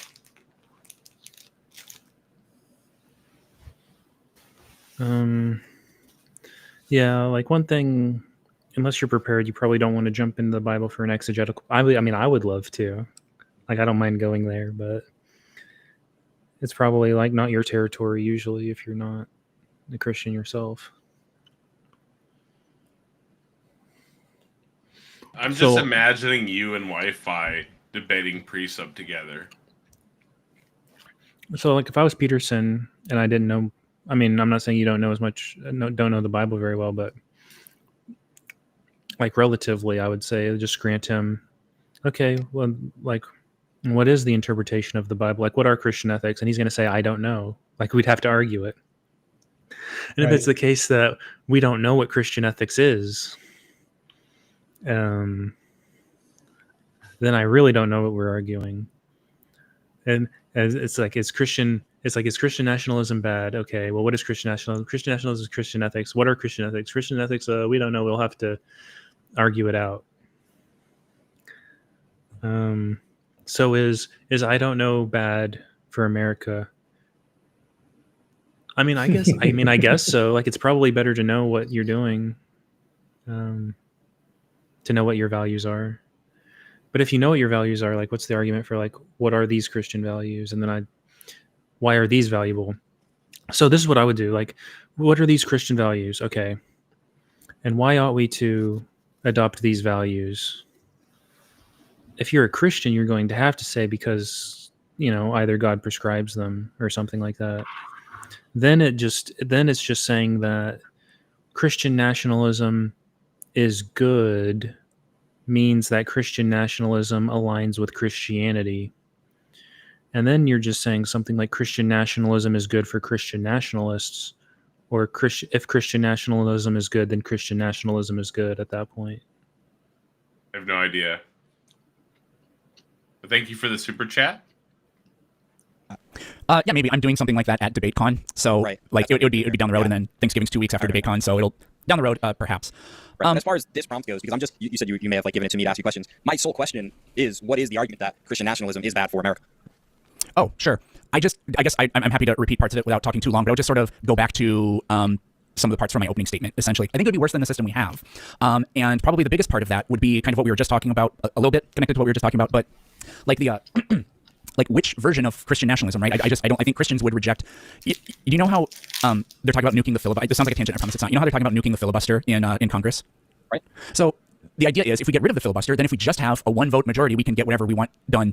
But the defense is always made, even by the party in power, they say, no, because when we're not in power in the next election cycle, then it'll be used against us, right? And I see that same kind of thing historically with Christianity, and I think presently it would be the same problem with Christian nationalism, which the fight over domination by groups that are claiming to have the ultimate divine source of the ultimate good, and to be able to charge other people as being against that, like they could charge them as blaspheming or whatever. I just think that would lead to enormous problems. And like we know that it has done that before. So you're saying that if some other denomination gets too much power and is the dominant force, say Protestants, and they want to persecute Catholics, and because there's quite a few amount of Protestants who believe Catholics and Orthodox are not Christian, right? They follow. I think this is a straw man that he's giving right now. Yeah, I don't think that's what he said at all. Peterson just says that what I mean by Christian nationalism, meaning bad, is just to say that it is worse. Like I value our current system higher than Christian nationalism. Right, and he names so some of the negatives. Yeah, it's like comparatively bad, and it's comparatively bad for this particular reason about something. And then I don't even think he mentioned. No, yeah, he didn't mention denomination. Yeah, he's using words that aren't in Peterson's argument, which is sort of like that irritates me. Like as you're putting words in my mouth. Maybe it's the case that Wi-Fi watched previous debates and he's responding to. I get it. I get the sense that maybe he's responding to arguments that Peterson made in the past, but I think he's not really paying attention to what the argument is being presented to him currently is. Well, do you think Eric's going to call him out on it or let it slide? Let's see. Yes. Works-based salvation, something, right? Right. So you're saying, well, they're going to not consider these other people Christian, right? Yeah, and I think the system we currently have, the First Amendment, protects every Christian from. Because there's quite a few amount of Protestants who believe Catholics and Orthodox are not Christian, right? They follow works-based salvation, something, right? Right. So you're saying, well, they're going to not consider these other people. So he agreed to that. Yeah, I wouldn't. I mean, it's sort of something that he has said before. So I mean, he's going to agree that that's maybe another reason, but I don't think that's addressing. No, I think that's just a different argument. Topic. Christian, right? Yeah, and I think the system we currently have, the First Amendment, protects every Christian from privately practicing and believing their religion as they see fit. And I would be extremely worried, and non-Christian, and I would be extremely worried that Christian nationalism would erode that protection. Oh, I have so an you're saying argument it would that I erode can the make. protection of the freedom of religion to practice. Is he's saying, well, people argue now, it'll be the same. Like we're just arguing anyway, and it's already sort of divisive. You could make an argument that it would be more so divisive because you're sort of arguing stuff like about who's potentially like eternally consciously tormented, and then the rhetoric would be something like you're going to burn in hell, and that seems a bit more passionate than what we have now, but also. So it's in the canons, or not, I shouldn't say that. It's in the confessions, right, of Westminster that the Pope is the Antichrist. Now, that's about as divisive as you could possibly get. So presumably, let's just stipulate that me and you are Christian, right? And I think your spiritual father is the Antichrist. That seems to be adding a lot of what was that thing I said? That's a lot of gunpowder into the box, it seems to me. So I do think you could make arguments of it being even more divisive than it is now. Like disagreements about which fiscal policy is better serves the interests of the American public is one thing. Arguing about who's going to burn in hell for eternity, that's going. Excuse the pun, but that's going to be heated. I'll just say that. I feel like this is too important of a topic because of the changes they want to make to the government to have the conversations that we're currently having with the Christian nationalists, where they're refusing to take a point, they're not supporting their position, they're going off topic. They are not telling us what they want. And I feel like this is too important of a topic to continue to engage like that. Well, Oh, and I that's the thing, 100% like, agree. the Stephen Wolf wing, these Westminster Confession people out of Idaho, their goal is a royal endpoint. They want a royal prince who's a Christian. Right. I want to And hear. they're not what- quiet about that. These debaters don't even really tell us what they want. Also, most evangelicals want to bring about the second coming. Well, I shouldn't say most, but a lot of evangelicals want to bring about the second coming. They want the world to end so that they can usher in the second reign of Christ, because they're all premillennial and they're so like there's so many arguments that, or there's so many things that could be said about it. But I agree with you, Taco. This is like the main takeaway for me is like the weight of this debate is significant, and if what can be mustered up in defense of the position is just to be skeptical about whether or not it's bad and have no real and an inability to define what it is like you're advocating for,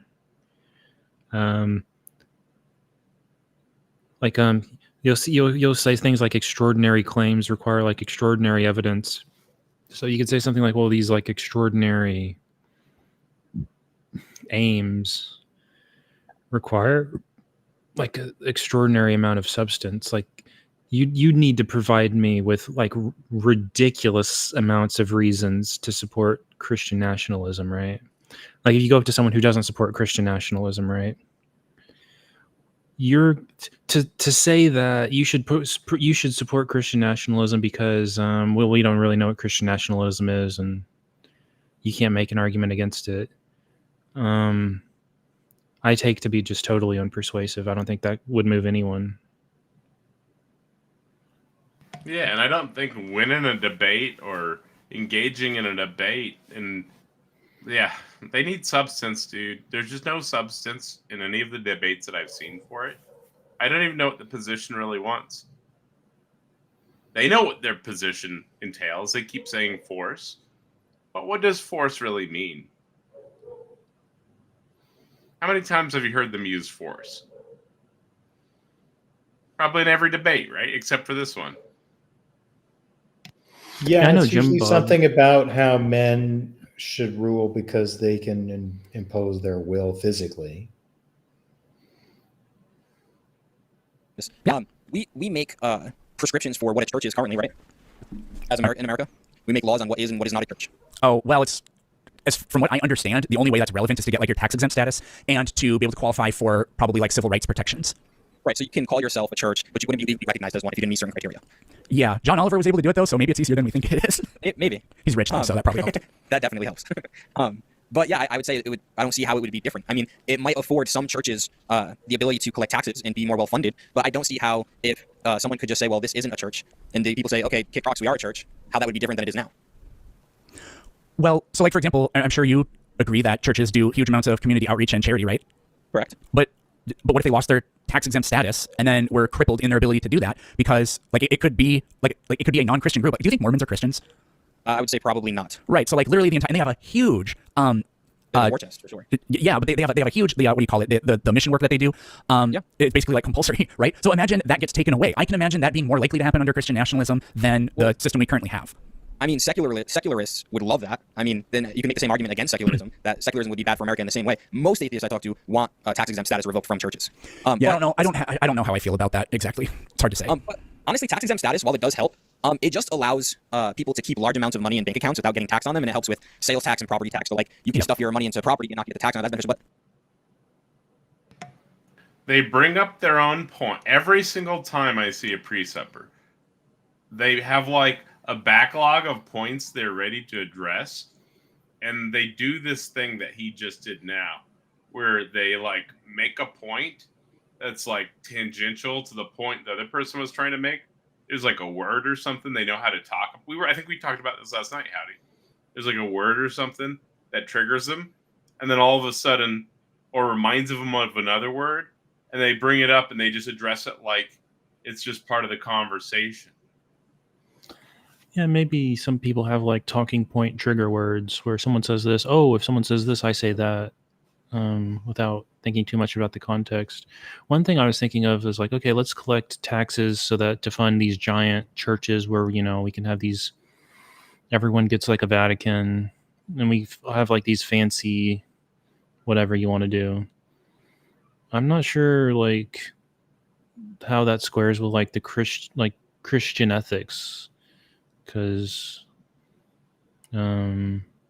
Jesus seems to me that he's against that sort of thing, and you can say, well, that's my interpretation or whatever, but I mean, if you're going to be able to say that Christian like, I just want to know what the Christian ethics is, because I can Right. guess at what it is, but if I'm guessing You at what want it is, substance to debate. and if I'm going to guess at what it is, I don't see how it aligns with like what's being advocated for, at least not necessarily so. And if you're going to say, well, that's just my interpretation, then okay, well, like what is the interpretation? Like what is it? Benjamin Horwitz, thank you for the super chat. He says philosophy is an aesthetic to them. Peep the books. Thank you for the super chat.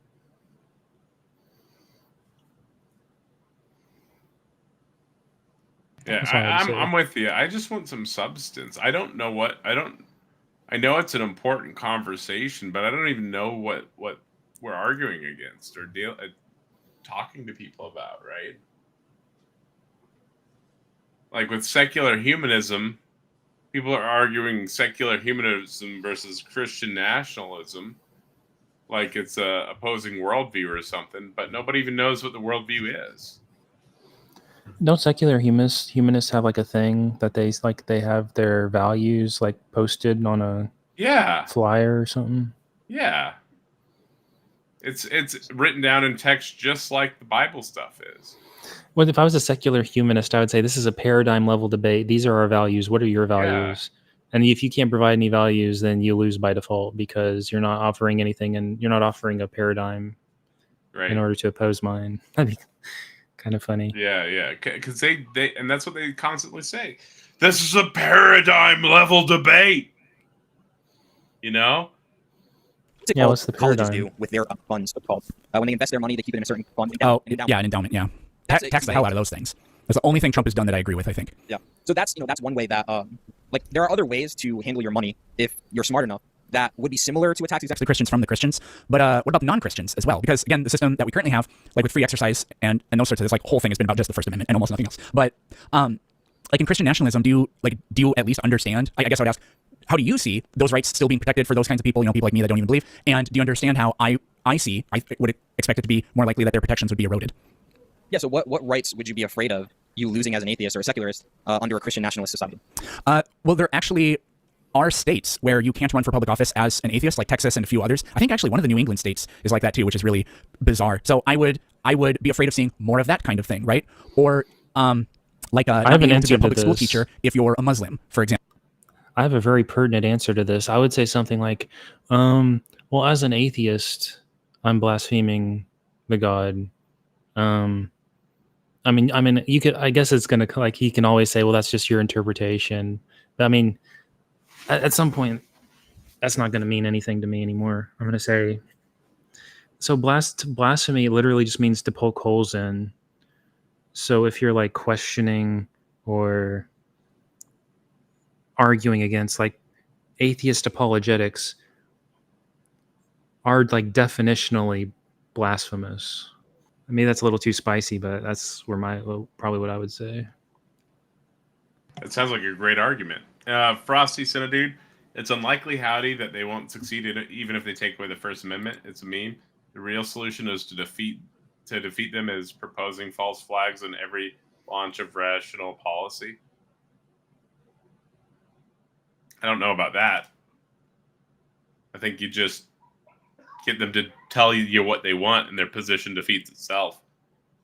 I mean, like, literally, the Christian nationalist movement in this country that we currently have is like talking about deporting, denaturalizing and deporting Zoran Mamdani, right? I mean, the threats of the worst aspects of this, we're actually staring at them, I'm afraid. So it'd be examples like that. Yeah, so I mean, to take the argument to its ultimate endpoint, we already prescribe for certain individuals that they lose the right to do certain things, like vote, like hold office, like be a school teacher, based on certain felonies, right? What would you say, and I swear I'm getting somewhere with this, what would you say is the core reason we do that? I would say to protect and uphold our idea that everybody's entitled to life, liberty, and the pursuit of happiness. Right, perfect. Would you consider that a secular idea? I think you can make it so. The founding fathers, they appealed to what they called natural law, and they invoked a creator a lot of the time. Jefferson didn't really want to do it that way when he drafted the Declaration, but it wasn't up to just him. So they would, and that's grounded in an Enlightenment idea of that human reason alone is the tool by which we can come to understand things like natural law and natural rights. So there are prescriptions that limit certain people's rights to do things based on a secular ethic. Or, the prescriptions can be based on a secular ethic. You're saying if someone used a Christian ethic to make prescriptions to limit certain people from doing certain things, the similar things we were talking about, it would be wrong just because it's based on the Christian ethic? I'm not saying it wouldn't have to be uniquely Christian. Like, I would have this exact same debate with somebody who wants to turn us into an Islamic theocracy, right? I would use What about secular? A secular what? What about, would you have the same argument against a secularist? What's the specific argument? That using your secular ethic to enact a law that limits certain people from doing certain things in the public, would you make the same argument against them that they can't do that because of their secular ethic? I feel like it's really telling when they just can't deal with an argument or address an argument or stances somebody's making. Like, I just feel like there's no substance anywhere. Yeah, like there's so many things he could say in response to that isn't asking Planet Peterson about other positions that aren't his position. Yeah. So his goal is to say ideally his goal is to say that his critiques of Christian nationalism aren't unique to Christian nationalism. What's funny is I could even grant that. I could say that they don't like what you really like. You really could say. What's funny is you could say everything is bad, but probably don't want to do that. So it's like, yeah, you can. It makes sense to infringe on people, I guess, like justifiably. Like you say, like, oh well, there's good reasons and bad reasons for killing somebody or something. Then the question is, okay, well, what reasons count as good? And it's not that like a reason is good or bad because it's secular or Christian. Well, I guess it would be if you're like a divine command theorist, but what justifies something? Like what principle? Like it's just going to be like what really should be happening is, okay, like what's your ethic? Like what do you value? And what's this other ethic, and what does it value, and why should we adopt like one or the other or something? It's like it's just unclear like what the ethics are. So I guess in principle, like it could be the case that Christian ethics is identical to secular ethics, right? So then it's like unclear what any argument is doing. So you're going to have to start digging in to like what those are, I think. Yeah, like I said, they're just I don't see any value. Yeah, the back half. Yeah, this is what did you call it? It's like a hexage. It's a hexage, right? Kieran Davis said the back half of this debate is just Wi-Fi dodging. That's a good point, Kieran. Thank you for the super chat. No, because the broader point is you asked me what is the purpose of like the laws, like you can't do blank if you've committed a felony or whatever, because I don't see the avenue in a secular ethic toward violating that. But like like as an example for Christianity, like Thomas Aquinas literally wrote, yeah, I think blasphemy is worse than murder. Now I don't think you think that's the case, but you can then see how you could imagine that people would treat blasphemers like they do murderers. But I think that blasphemy is a non-crime, so it would be just completely unjust. And even if you're going to say like it's like you can give a logical defense for it or whatever, where was I going with that? But it's still like, what actual harm occurs from blaspheming? None. This is exactly where you said you would have gone. Except for God's feelings, apparently. So the murder is bad for everybody. The blaspheming is bad for nobody except the person's soul if you believe in hell, and maybe it hurts God's feelings. So there's a total asymmetry here.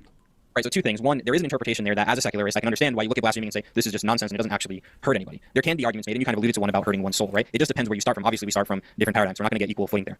But this also just goes back to the fact of, I can pull up all these quotes from all these communists who say, look, this is a really bad one. I think him bringing up paradigms is the point where you would say this is a paradigm level debate. Tell me what your paradigm is.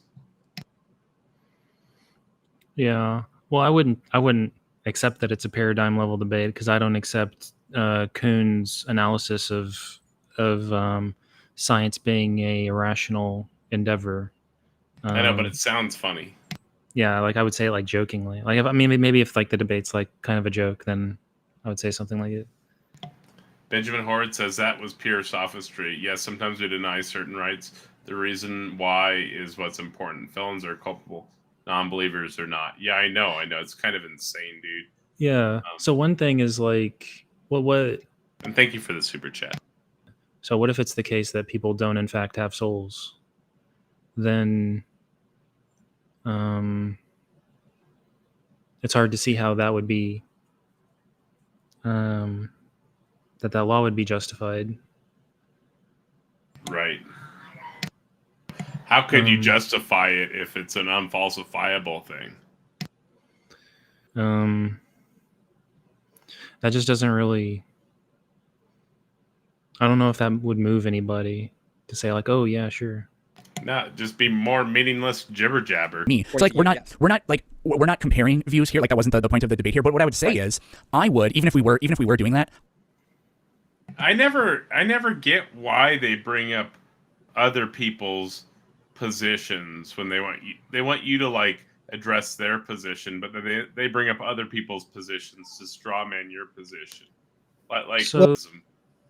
Well, and again, so like Soviet communism was much more similar to Christian nationalism than it is to religious pluralism and freedom of conscience, right? The problem, it comes when the powerful can dictate the mind like that is acceptable. And like under Soviet rule, if you disagree with the government, you are mentally ill. And you can easily see a Christian nationalist government doing the same sort of move. I mean, you see rhetoric about that sort of thing already. You could just say they're demonically possessed. Or, Yeah, you can say that too. Right, exactly. So freedom of conscience and religious pluralism are very different from Soviet communism or even Maoism. Right. Yeah, it's like what's funny is he wants to do a paradigm level debate without the paradigms because he's saying, well, in this someone who says they're this did a bad thing, and you're saying someone who did this did a bad thing, and it's sort of like it's like in the opposite direction.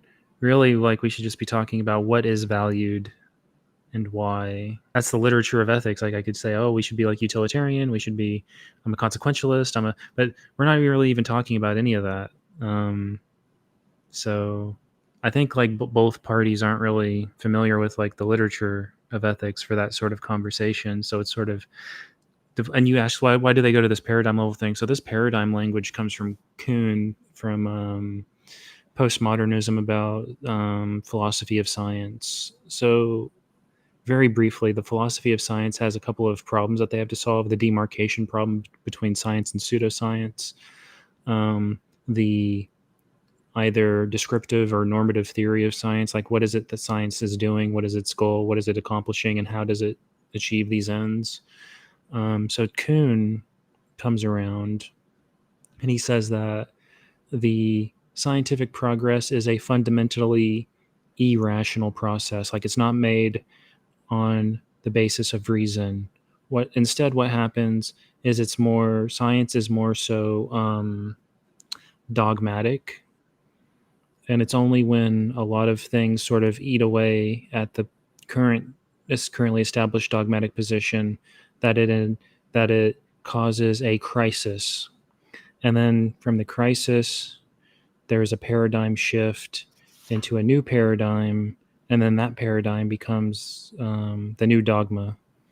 Now, there's arguments for that, but mainly the problem, or why most people don't like this, is, well, I should get into the arguments a little bit. One is he says that what's called the theory-ladenness of observation.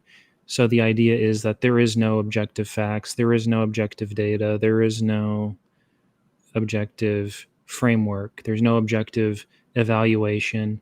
All of these things are made through the lens of a paradigm. So what counts as evidence for one person is not going to count as evidence for another person. And he's saying that this sort of thing is like irreconcilable. And the reason pre-suppers dip into this sort of language is it's sort of like it's not really like a conversation stopper, but it's just like dragging people down to this level where it's like, yeah, I'm making because the argument against them is like they're making all of these assumptions and all of these things, and then they sort of drag their interlocutor down to their position. They say, yeah, I'm circular and like all of these problems that you're saying, yeah, sure, they just bite the bullet on that, and they say, but you're just doing that too. And that's sort of why they go for these sorts of arguments, because they can't really rise to the level of impartial analysis, and so they got to drag people down to their level where, yeah, we're all just making it up, sort of. Sorry if that was a bit of a tangent, but no, I think Kuhn is falsified. Like his model was tested and it fails. When seafloor spreading became widely understood, you just saw an immediate acceptance of plate tectonics and continental drift. There wasn't some like massive group of geologists who said, no, we're going to stick with our old dumb idea until we die. They just, seafloor spreading, that's the mechanism, that's how it works, that's got to be it. And everybody accepted it. And I don't think you see anything substantially different in the 20s and 30s in physics. Like everybody just says, oh yeah, those equations work. There we go. So his idea set, when it's tested, it just doesn't work. I think his specific arguments need a bit more nuance than that, but I don't find his position very appealing or persuasive. So I like Russ Schaefer-Landau's analysis of data and theory crafting and theory selection. I think it sort of addresses these problems of theory ladenness and partiality, and because if what Kuhn and these guys are saying is true, then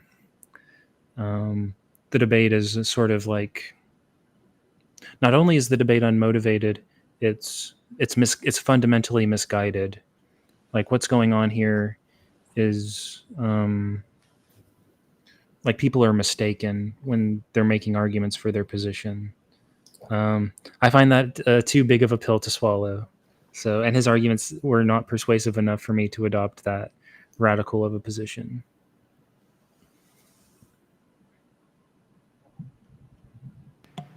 All right, I'm going to turn the video back on. Thank you for y'all's input. I would sit here and I would tell you, in my worldview, Christianity is allowed to be practiced. I like the First Amendment the way it's written. Everybody has the right to free exercise or whatever. Compelling, like that Marxist thing there is against the First Amendment. I'm against it, even though but I wouldn't even say that it is secular. I'm not even sure what that means, but. Yeah. And I mean, secular just means without religion. So like, you can be not atheist. Yeah, I just don't know what a secular law means. I mean, if you're prohibiting religion from being practiced, then that's in a weird kind of way almost not secular, because you're choosing to intertwine the religion into it. It's not informed by religion, but you're going against it, which to me, neutrality is the stance, not being. Have you ever heard of the Lemon test? Yeah. So the Lemon test uses that word, right? Secular. The Lemon test was struck down by a recent Supreme Court case, but that's kind of the way I would use it. The secular purpose is a purpose that isn't inherently tied to a religion or a secular is not canon like law. The main purpose secular is non-religious law. That's what it originally meant. Right, it's just divorced from religion. It has nothing to do with it. And in the medieval era, if you were a priest or a teacher or associated with the church, you had like a totally different set of legal constraints on you, and you got tried in different courts, and you had like different rules. So in those cases, like canon law and secular law were a huge difference. But in the United States, that's never been the case. Yeah, Jessica's making some. So Kuhn's argument is mainly like a historical argument, like what has science been? And I think on that analysis, it's like unavoidably true that people were dogmatic and did like this fundamentally irrational, or I shouldn't say irrational, I should say non-rational process. Like scientific progress for a large majority of history was not a rational process. I agree with that, but the point I'm making is that that is not universal, which means therefore, if there are cases where that kind of shift was not required, then that means that's not the only mechanism, and there are more factors than that. Right. But yes, absolutely. I know that history medicine is full of people going off on dumb tangents. Isn't just to for a certain belief in a certain God or spiritual thing, but for the people without this idea of religion inherently inside. I don't know if I'm saying that right, but this wordage is used even in the Supreme Court. Right. But the whole thing is I'm not trying to compare worldviews because I know that's not this debate. And I said we could do that another time. I'm totally down. But the only thing I'm trying to show you is your argument can be used, and I'm using or trying to use your worldview to make it impact more because this can be used on any worldview, right? I don't agree with everything Thomas Aquinas says. You don't agree with probably anything Yamalayan Yaroslavsky says. But both of you share a portion of this worldview, and atheism and secularism can overlap pretty hard. Like there's tons of different prescriptions you can come to based on this ideology, and the same thing for Christians is what you're saying. So I don't see how this argument does anything to Christian nationalism. It just points out that humans don't agree on a lot of things. Yeah, I guess I've already made the point on this that I want to. It's that I'm afraid in a Christian nationalist, like if we change to Christian nationalism, whatever the hell that means, then the better aspects of our society or government or whatever that. So Wi-Fi said that it's not really comparing worldviews, but if it's what is it if it's not Christian national? It would be Christian nationalism versus not Christian nationalism. It would be comparing it against everything that's not that position, right? And so wouldn't you want to have a good baseline to compare everything else against it? I also his approach. Like if I was in his Wi-Fi shoes, I'd probably have the same general approach, although I'd be going down different lines because Peterson hasn't been able to like reframe the debate to sort of put the ball in Wi-Fi's court. And so as long as Wi-Fi is the skeptic, all he has to do is sort of diffuse any arguments that Peterson makes to affirm the position that it's negative. So what I would say is like he's diffusing them so poorly, though. So like Peter can say, well, X is bad because Y, and then you could say, well, why is Y bad? Because Z, and then then we're going to finally get into like ethics or metaethics where it's like, okay, what's the foundation of why X is bad? And then because I think Peterson's an anti-realist, he's going to have to say, well, it doesn't align with my preferences or my desires or my goals or my attitudes or something about myself that sort of is the final explanation as to why Christian nationalism is bad. And then if I was Wi-Fi, I could say something like anybody's position on anything morality would matter. I mean, I get that it wins the crowd, but like in reality, there's very little empirical data on morality, right? I mean, it's hard to test empirically, right? Maybe not hard to. I don't know how to explain what I'm trying to say, but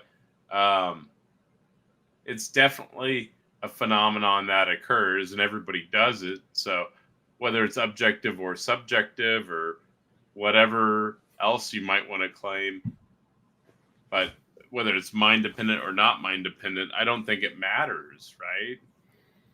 Like, why would that matter? Who cares who's right or wrong about it? It's about you would have the virtue of the claims of what would happen, right? Couldn't you just analyze it based on virtue? So the topic of the debate, I would consider it to be it's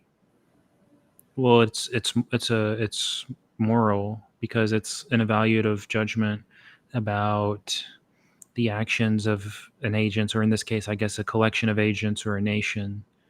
So it's a moral evaluative judgment, and he's saying that this evaluative judgment should have like a negative status, like it's wrong, it's bad, it's evil, I don't value it, or something of that sort. Right. So taking the affirmative, wouldn't Planet Peterson just set his worldview out and say this is why these things are bad?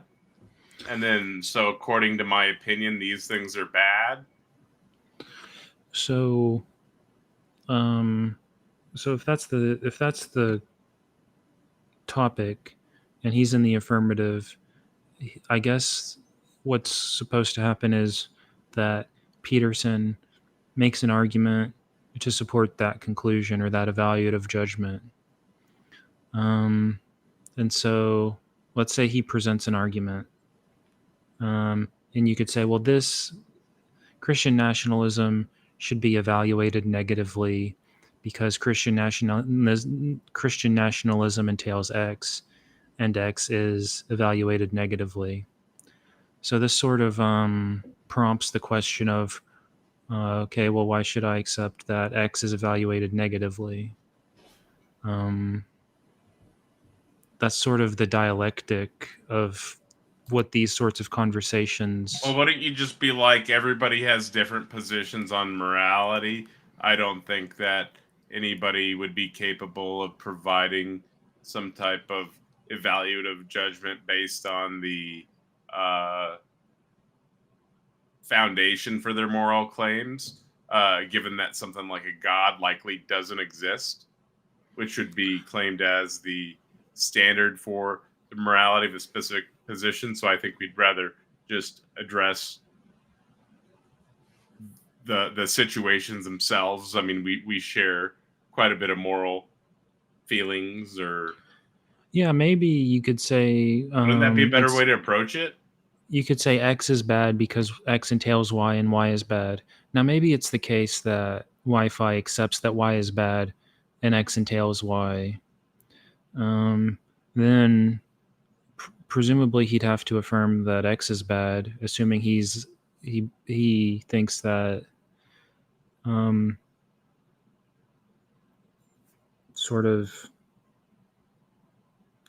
assuming he has some sort of moral consistency.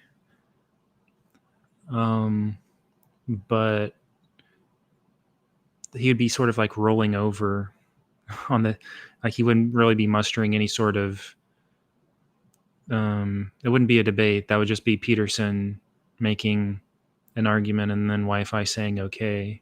That'd be kind of boring.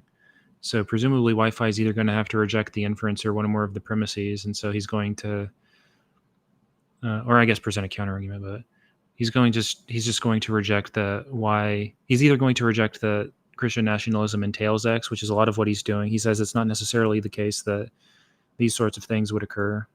Or you could say that if these sorts of things were to occur, it is not the case that these things would be evaluated negatively. So the first horn is going to be sort of like an empirical guesstimation sort of thing. And the second would be sort of, then you'd have to sort of provide a second or stage 2 or secondary argument in support of the premise that Y itself is evaluated negatively. That's sort of like the starting point of the dialectic. And I'm just observing that how that's going, like the path of the conversation is going to depend on both their ethics, like what is it that they value, and it's going to depend on their metaethics of what do they think moral judgments are intending to express. And my only concern is that if it's the case that Peterson is an anti-realist, it's hard for me to see what bite a argument has from the perspective of an anti-realist. Because if he's just trying to say that Christian nationalism does not align with his values or something, then if I was in Wi-Fi's shoes, my response would be to say that I don't particularly care about that trivial autobiographical fact about yourself. So you're going to have to provide me motivations to care about that. And I don't think in principle any argument could be furnished in support of that. And so it's sort of a dead end. Anyone but a very weak interlocutor to roll over to that kind of argument. That's sort of my commentary on it. And Frosty Synodude says the mind dependent and its effect on the government would be dual, meaning the prior does not exist without the other and vice versa. Thank you so much for the super chat. It's greatly appreciated. I like Kieran's comment too. Can you read Kieran's, even though he didn't pay for it? Yeah, I got it. Well, remember, Wi-Fi has somehow thrown out all empirical data in this debate, and Peterson has sort of allowed it.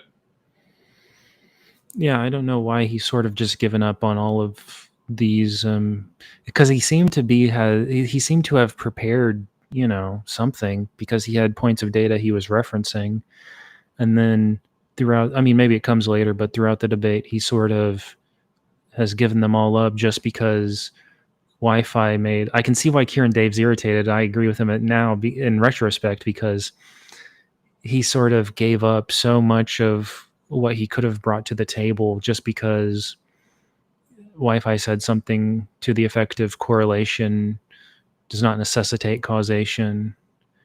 But I like, you should be prepared for that. Usually, like, if you're going to bring empirical data to the table, you shouldn't expect your interlocutor to just roll over and accept it. Like, you should be prepared to defend those findings. And one of the primary defenses is, okay, well, I have reasons to believe that these empirics sort of inform the evaluative judgment. Why do you throw out all empirical data in the debate? Why did I throw out all? What do you mean by that? Howdy, you want to explain it in a? Why didn't I use? Why didn't I ask Wi-Fi? Hey, how come all the most religious countries and states are the most dysfunctional? Yeah, so Kieran made this comment, and we haven't gone through the whole debate, but so far you seem to have brought up, points of data in your opening, and then they haven't been brought to the table in the conversation, and we were thinking, well, was it that when he gave the sort of correlation is not causation, you sort of just accepted that and then left it alone? I definitely had a response for that. I guess the reason it didn't I right as I was joining, you said something like, it seems like Peterson prepared some stuff. I didn't even go over 10% of the things I wrote down, because the conversation just went in such a different direction than I had kind of thought or hoped, I guess. And the conversation, it seemed to kind of go kind of slow. Like, we were bogged down on First Amendment issues for such a long time, for example, right? And then from what I gather, you guys have been watching, we're kind of on the, well, why would non-Christians have protections in Christian nationalism? And there wasn't, like, I don't want to say it, like, he's kind of just waffling and giving, sort of non-answers. Yeah, he sort of went for he really utilized the framing of the debate where you're sort of in the positive, making arguments, and then he's just giving these sort of skeptical type responses where maybe it's not necessarily the case that this would happen. And then you're sort of asking him questions like, well, would we do this? Like, would Christian nationalism do that? He said, and then he doesn't really give an answer. He's just sort of saying very like nebulous platitudes about Christian ethics. Yeah, basically. I mean, like I said, I had so many, I don't know, I probably had like 50 questions written down, but I only asked about 5 of them. It's just kind of ridiculous. Did you ever think about maybe taking more control of the conversations? Like maybe you have slides or something nearby. And it's like, man, I really kind of want to talk about this stuff. Did you ever try to like angle the conversation back towards some of that? Not really, because I really liked the conversation, like as a conversation. It was like, it wasn't a shit throwing fest. It wasn't it wasn't really contentious. Nobody was talking over the other person. It was a conversation. It was more of a conversation sort of than a debate. And I don't know. I kind of liked that. I don't know. I didn't have my competitive switch turned on. Like, it wasn't about that for me. And so I wasn't like, okay, well, here, we're going to change the subject because I'm going to provide a moral defense for punishing people for crimes they don't commit because your Bible says that you can do that. So go. You know, that was one of the things I've written down, but I just didn't feel the need to do that. So, like, what did you think of the debate? Did you get a chance to review it, or did you have it like clearly in your head? Like, what are your thoughts on it? I was kind of, I don't want to say, I don't know if disappointed is the right word, but I really wish that we could have gone through a lot more of the stuff that I had written down, but I liked the way I responded in kind to everything. I think I had a robust response to all his claims, and he didn't really make the case for anything. And I guess for me, like, maybe I should have pointed out better that you didn't make the case for anything. Not really. So, like, at one point he says that women, it was during the Q&A part, like he said, women probably shouldn't be able to vote. And I have a thing on that on here. I basically say, you know, why do you think half the population should be disenfranchised? And if it's 50%, why not go farther? Why not actually have a totalitarian dictatorship with one person that decides everything? So, you know, I just didn't activate my brain in that way, I guess. And Benjamin Horowitz, thank you for the super chat. He says, then you fell for it, hook, line, and sinker.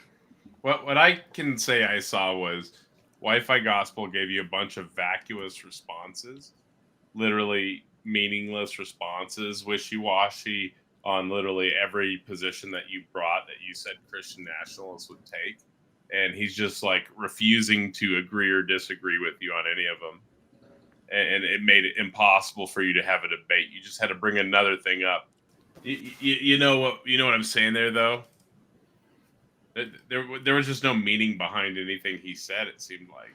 Yeah, and I mean, I feel like, to me, I just kind of let him hang himself. I mean, I can understand being like, why didn't I attack more? But I mean, I don't know. I just kind of feel like if the guy is just going to not engage and just give a crappy performance, and I'm just going to let them. Like, when Justin debated him, and the topic of the debate was, did Jesus fulfill any prophecies? And during his Wi-Fi term to cross-examine Justin, he didn't ask him a single, not even one question about the Bible.